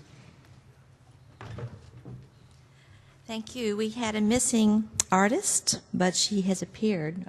Physicists don't understand geophysicists, so we got our slides loaded, and we've got a wonderful presentation by Rebecca Thompson using comics to teach physics. Yes, yay. Thank you. So my name's Rebecca Thompson. I am a physicist by training, and I head up the public outreach department at the American Physical Society. So I'm not a geophysicist either. Oh, great. And this is mine? Great. Okay. So I have to start out by saying we don't only do comics at the public outreach department. We do all this stuff too, but that's not what I'm talking about. So before you think of teaching with comics, the first thing you have to do is figure out what a comic is. There's a lot of terms you're going to hear about comics, graphic novels. As Scott McCloud, you'll notice him in the right or lower left, calls it's sequential art. And that's my favorite definition because there's kind of no real difference between graphic novels and comics. Dennis the Menace and Garfield are probably comics. Bone and Watchmen are definitely graphic novels. Graphic novels just sound snobbier, so if you're talking to funders, call them graphic novels. So why do this? You might think that comics are something that you read at night and hope your parents don't notice, you know, Superman comics, going to the store and getting the latest issue and, you know, having to use your allowance because your parents don't approve. But comics are actually used by quite a few groups to try and get across certain techniques, or certain ideas, certain science ideas. UT Dallas is doing it very well, explaining the Cindy experiment with their Cindy in Space series. The American Welding Society managed to use Iron Man, which I thought was impressive, and they go through a story and Iron Man saves the day through welding. The New York Federal Reserve Bank did it less successfully with aliens. That was painful. And Scholastic, one of the leading publishers for middle school and elementary school books, also has a graphics department. So this is really catching on as a way to get kind of non-readers or just other types of students that might not read what you're used to reading. So we jumped on that bandwagon and started out with a comic about Nikola Tesla and his battles with the evil Edison to light the Chicago World's Fair. It was a story that pretty much was comic book form anyway. It was part of our Physics Quest program where we create a kit with everything you need to do 4 physics experiments, wrap it in a story, this time about Nikola Tesla, and send it out to 13,000 middle schoolers across the country. So these are directed right at that middle age. That group doesn't get a lot of physics, so that's what we're targeting. Then Laserfest rolled around. It was the 50th anniversary of the first working laser, and so many people were involved in the laser, and we didn't want to tick any of them off because they're still alive. So we did the obvious thing and created a laser superhero, and Spectra was born. All of her powers are things that lasers actually do. So as the students read, they're learning about lasers, looking at, you know, the types of things she can do, playing CDs accidentally. When she goes through water, she refracts. Different colors have different energy levels. So if she has a big lunch, she can go into the purple or into the blue. And we currently have 4 editions out, and I'm working on the 5th. And this was also part of Physics Quest. So now Physics Quest is generally focused on, is always done with the Spectra comics. Now, we have this great idea, and, you know, a lot of people have thought of a lot of great ideas, but that doesn't mean you're going to actually execute it well. Now, I'm not a comic book author, but I thought this was a cool idea. And we have an in-house artist, Kerry Johnson, who draws comic books in his spare time. He works down the hall. I walked in and I said, hey, I want to do a comic. He's like, wait, I get paid for that? So he was really excited about getting to do that. And he kind of gave me the How to Write a Comic 101. And the first thing you need to do is start with characters. Because if the students don't really love the characters, they're going to throw the story out. They don't care. You can't have this one-dimensional flat character. You really need to develop them. So the first thing we did was create a villain, and you'll see in purple misalignment, which if you're a laser physicist, you know that that's every laser's enemy. And then I wrote what was a character sheet. I sat down and I really spent some time thinking about what my characters do. What's misalignment's goal? Why is she evil? What happened in her life to tick her off to that point? Who's Spectra? What's her life like? What things does she do in her spare time? Does she have friends? Does she have a boyfriend? What are her emotions? What are her, you know, what's her relationship with her parents like? Really started to think about these characters and get into their heads. That's really the only way you're going to get kids to get there too. And so Spectra has a real world. She has a set of BFFs that go around, and that's her Scooby gang. She has a love interest, and in the 3rd issue, if you get that far, she even gets her first kiss at the middle school dance. I never thought I'd spend my time running up and down the hall and getting the executive officer of APS to sign off on kissing in comics. That was a fun day.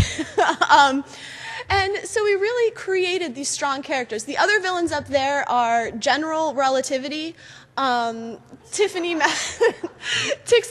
Maxwell, and Maxwell's Demon. She's the mean girl character because everyone needs a mean girl. And on the right is lower right is this year's villain, Henri 2.0. H2O. He's the swim coach. And so his goal in life is, they go to Tesla Junior High, his goal in life is to beat the Edison Middle School Wizards of Menlo Park, Indiana. Now, it's been a long time since I was a middle schooler, and I'm a physicist, and I have no idea what middle schoolers like. I can remember the shows I watched, I can remember those things, and again, just like with the characters, if I don't spend some time sitting down and researching, I'm not going to write anything that middle schoolers like. I think is the place that a lot of these programs go wrong for elementary schools and middle schoolers. People my age are sitting there saying, well, they should like this, and I have no idea. I can't stand up here and say what middle schoolers should like, so I'm going to find out what they like. And I sit there and watch Disney Channel. I watch Nickelodeon. I watch Glee. I like Glee, so I'll watch that anyway. But, Phineas and Ferb, Hannah Montana, Sunny with a Chance, I can name them all. Kim Possible's one of my favorite cartoons, but I got to spend some time with this. And I need to write stories that are like this. And if you sit there and think about these things, what you'll do, if you take notes, you'll see that they all have the same structure.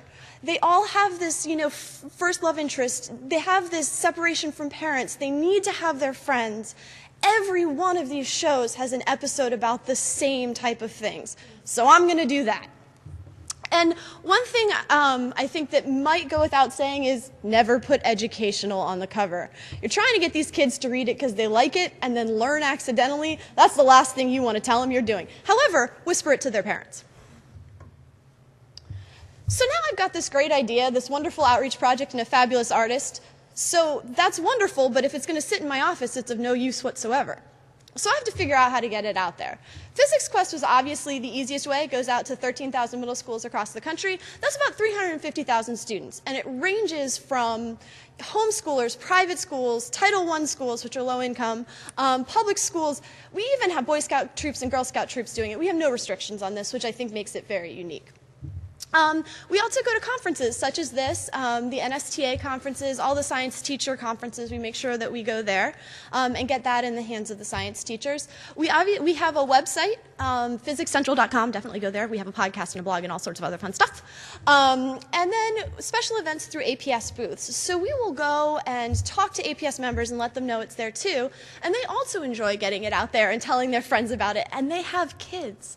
So all of these people are coming and saying, well, this is a great educational product. Can I give it to my own children? Absolutely. That's what we want. And then my favorite is shamelessly self-promote. If there's a mic, talk into it. So if you see someone in the press shove comics in their hand and say, look what I do, this works really well.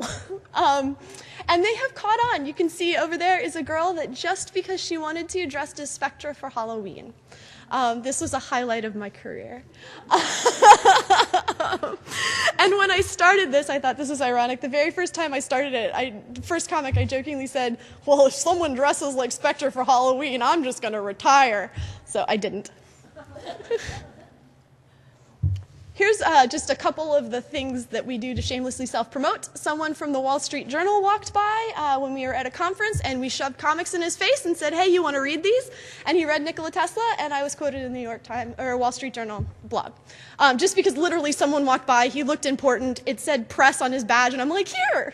On the right over there, that's Morgan Spurlock of Super Size Me fame, and he was doing a documentary, and I think one of those guys, those are two of our other outreach people, like collared him, shoved comics in his hand, and snapped a photo as fast as possible. We've done it with Matt Groening, too, of Simpsons fame.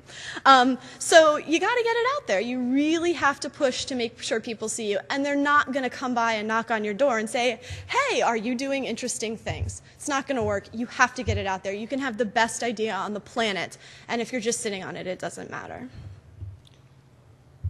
And then we decided to take a chance and go to Comic-Con International. This is Comic-Con San Diego. There are 125,000 people a day, and they are comic book fans. This is a huge risk, because I got the science fans, because they're the ones that want to learn this stuff, but how do my comics stack up to the comic books? And so we went, and hopefully if the audio works, I can show you a little bit about what we did. No, yeah, go ahead. Okay. Thanks. This is what 1.5 tons of comics looks like.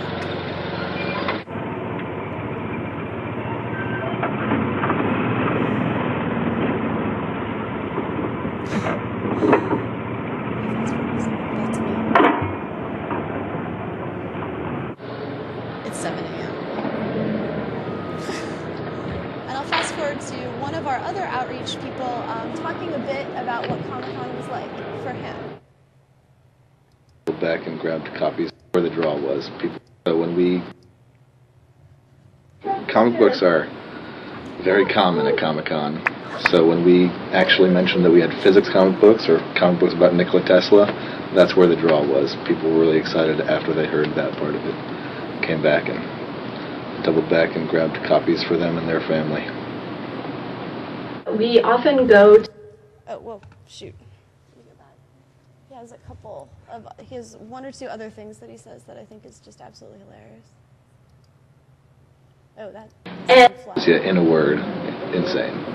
But it was highly effective. There was 120-some thousand people there every day, and having our booth next to the entrance, we gained we got a big percentage of those by the booth, and it was crazy. We had a bunch of science enthusiasts come by and be really excited about the comic book. We had a bunch of stormtroopers come by and be really excited about the comic book. I think having a physics comic book at this conference was a great idea. So he sums it up better than I can.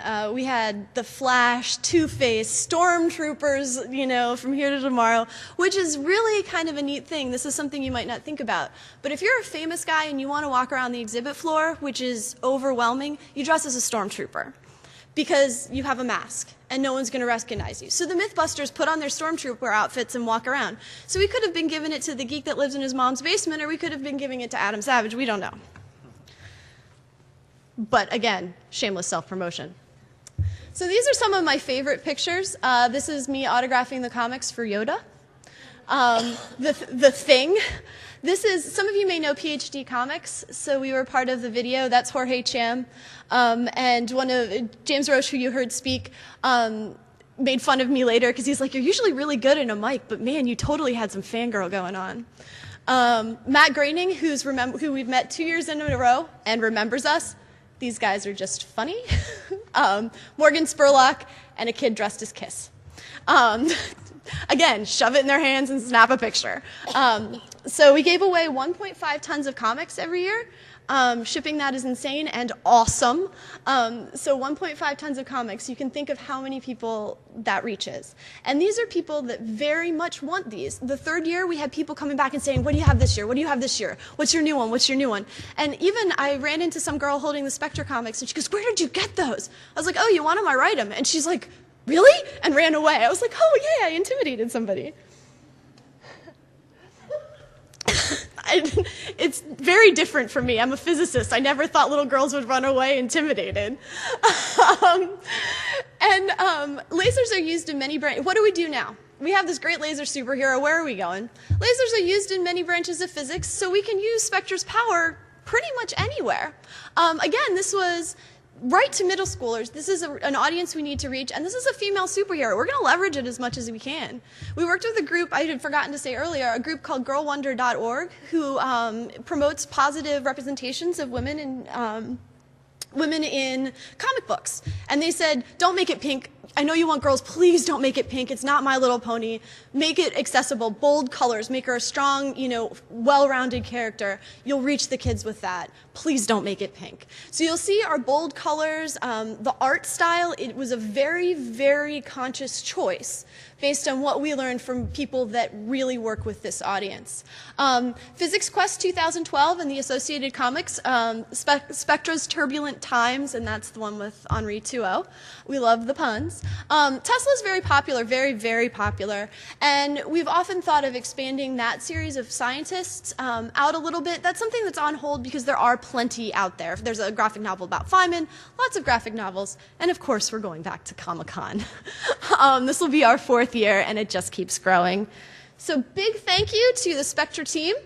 And so this is the group, these are all the groups that have been to Comic-Con so far. Carrie Johnson and David Ellis, who've both illustrated our outreach team, and you can see in the left Phone Bone, who traveled with me all through Comic-Con, who enjoys Spectra. So thank you very much.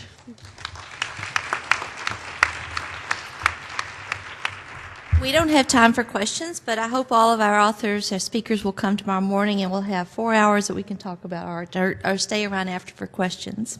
I must say I'm thinking mass and weight.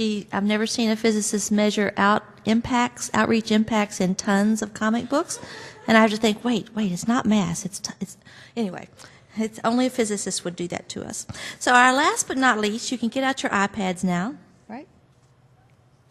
Eli Kentish is from MIT, and they represent also the AAAS Science, and looking at Bay and Flux, marine climate impacts, art, and tablet applications.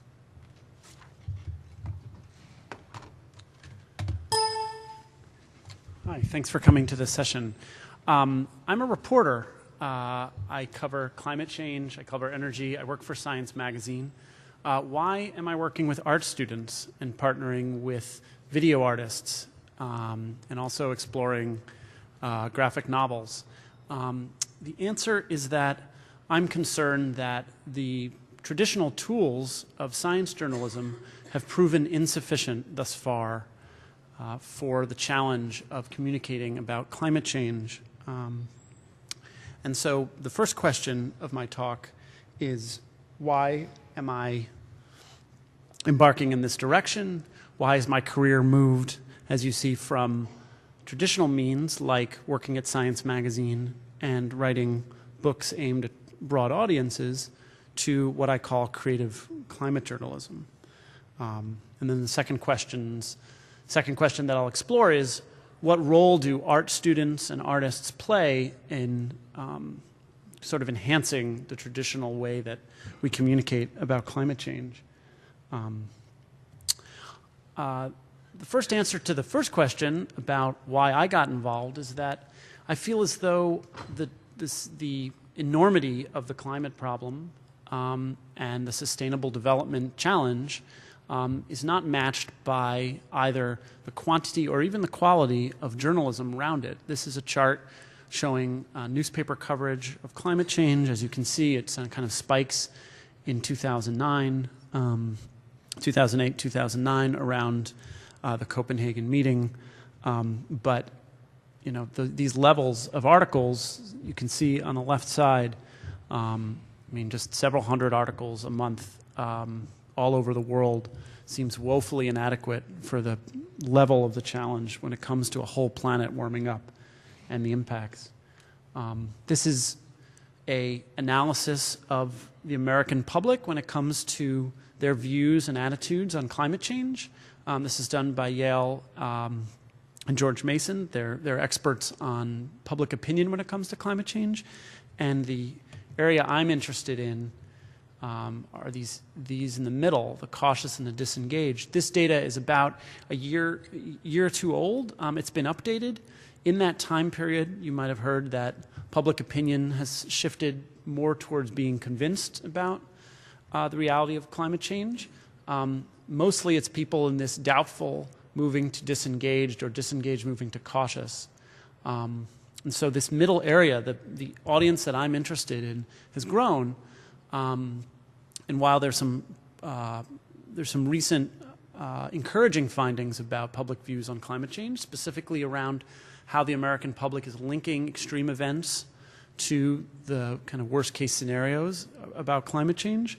I think there's still plenty of work to be done, and I think that it's almost an obvious conclusion that more covers of Time magazine, more stories by me in Science magazine, more books that reach a narrow audience about climate change are insufficient. And so what I did in my career is I began to work with artists. The first project I did is when I had a book come out 2 years ago, I created this kind of campy safety card. And I can show you an actual version at the end of the talk. And that to me illustrated the first important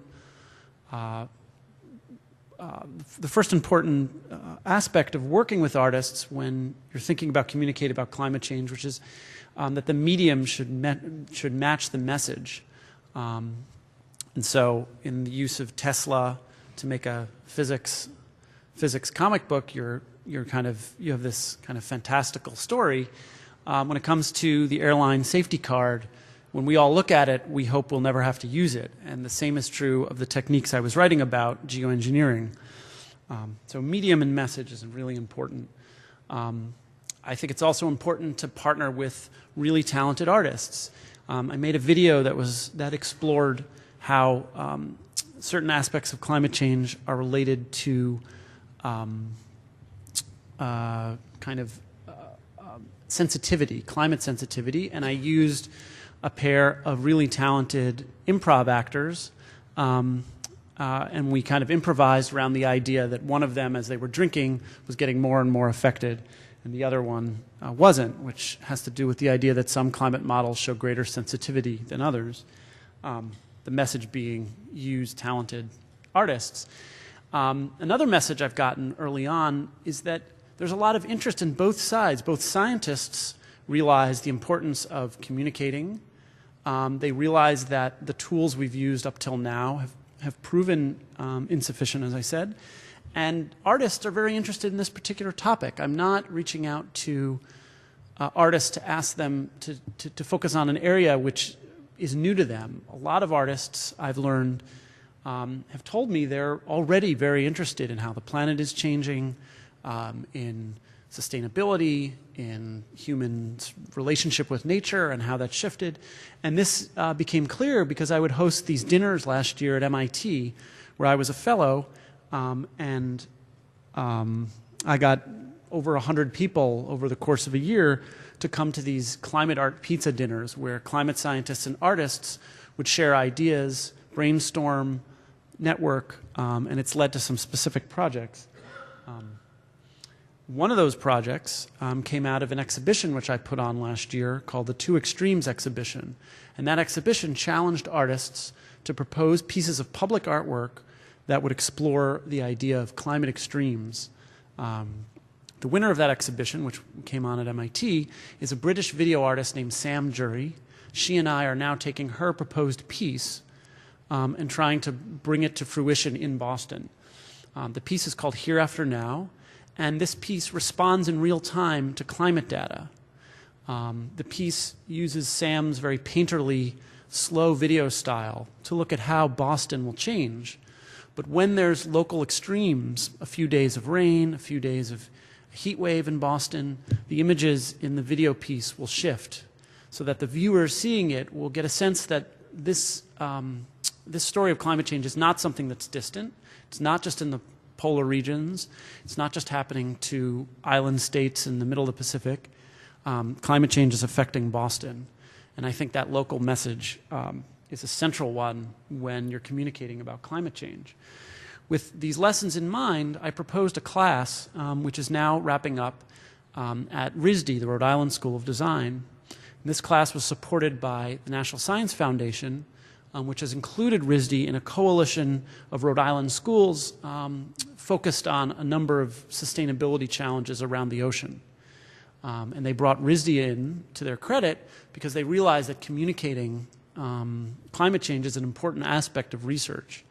So our class looked at the tablet as an emerging medium and thought about how can the storytelling opportunities that the tablet affords help us tell engaging, evocative, beautiful narratives around climate change in Rhode Island. And so we put together this class. It's known as a studio course, which I didn't know about before I became an adjunct professor at RISD.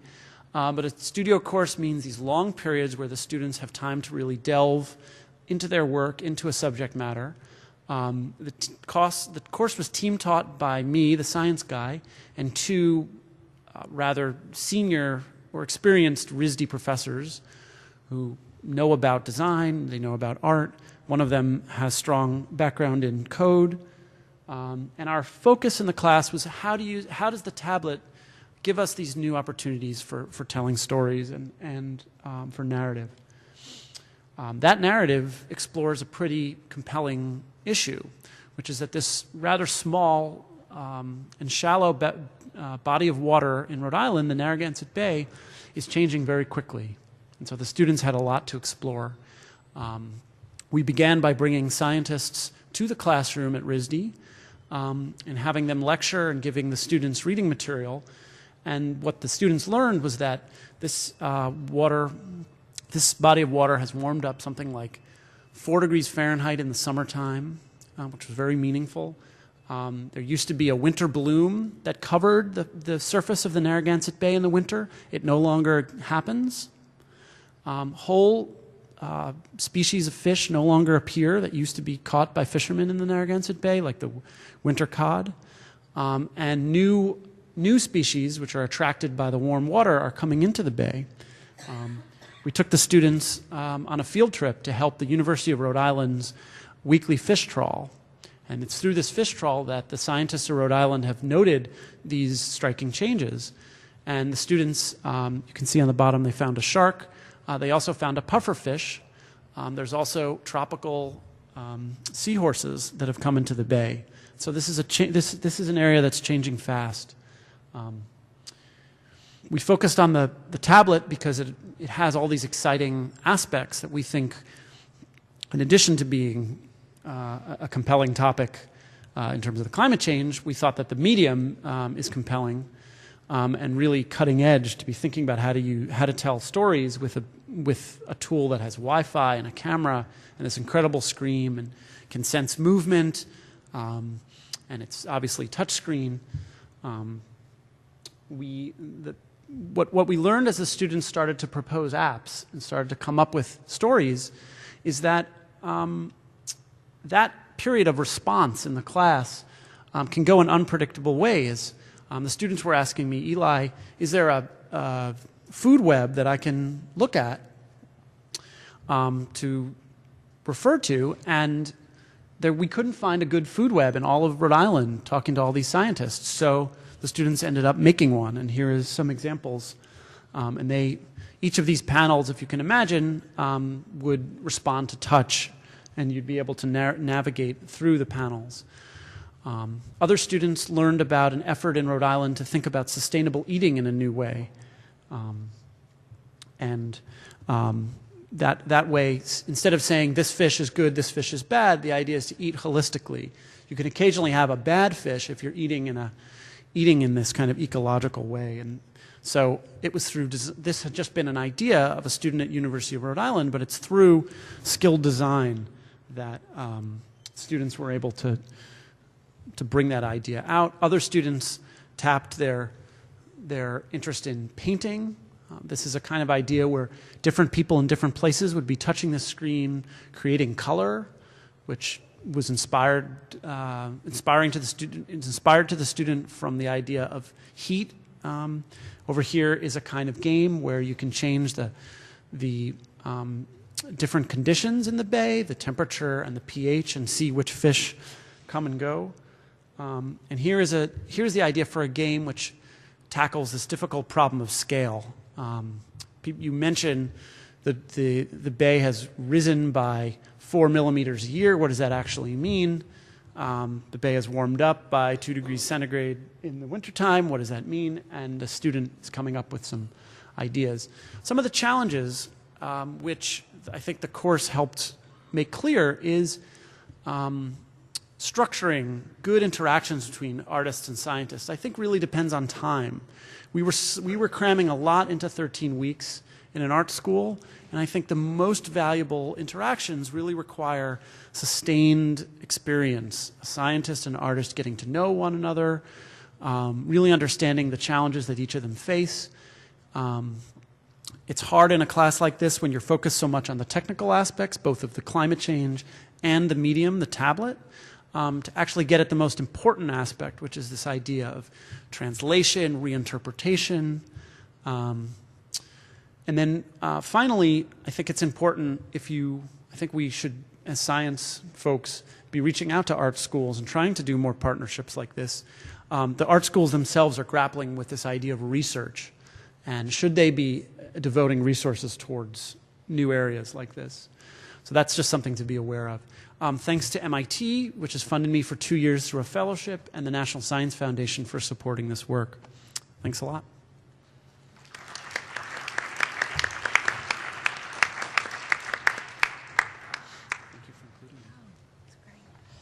Well, certainly I've been inspired by this group of artists and scientists talking together. Any comments from the gallery up here? Oren has something to say, I can tell. I want to say that this has been a fantastic education for me. The reason I want to say something is to thank Susan for whose idea this was and who has pursued it. Thank you very much, Susan. So we'll all be together tomorrow morning. I hope everybody comes from 8. I'll come at 8, put my poster up, but if I'm awake, that's another question. But we'll have time to talk. Please mingle now. And Isaac, thank you. Thank you, Oren. Thank all the presenters. You may not appreciate how hard it is for some scientists to get to this expensive AGU. So we appreciate all the efforts. And thank you, audience, for coming. One thing the AGU president, I wasn't there, I hear on Monday, his new presidential speech, he touted the art-science connection. So let's keep this going next year. Yeah, thank you. And I think we all have goodies to trade. So I also have some of our videos and some stickers of Earth Girl if anybody's interested. Thank you.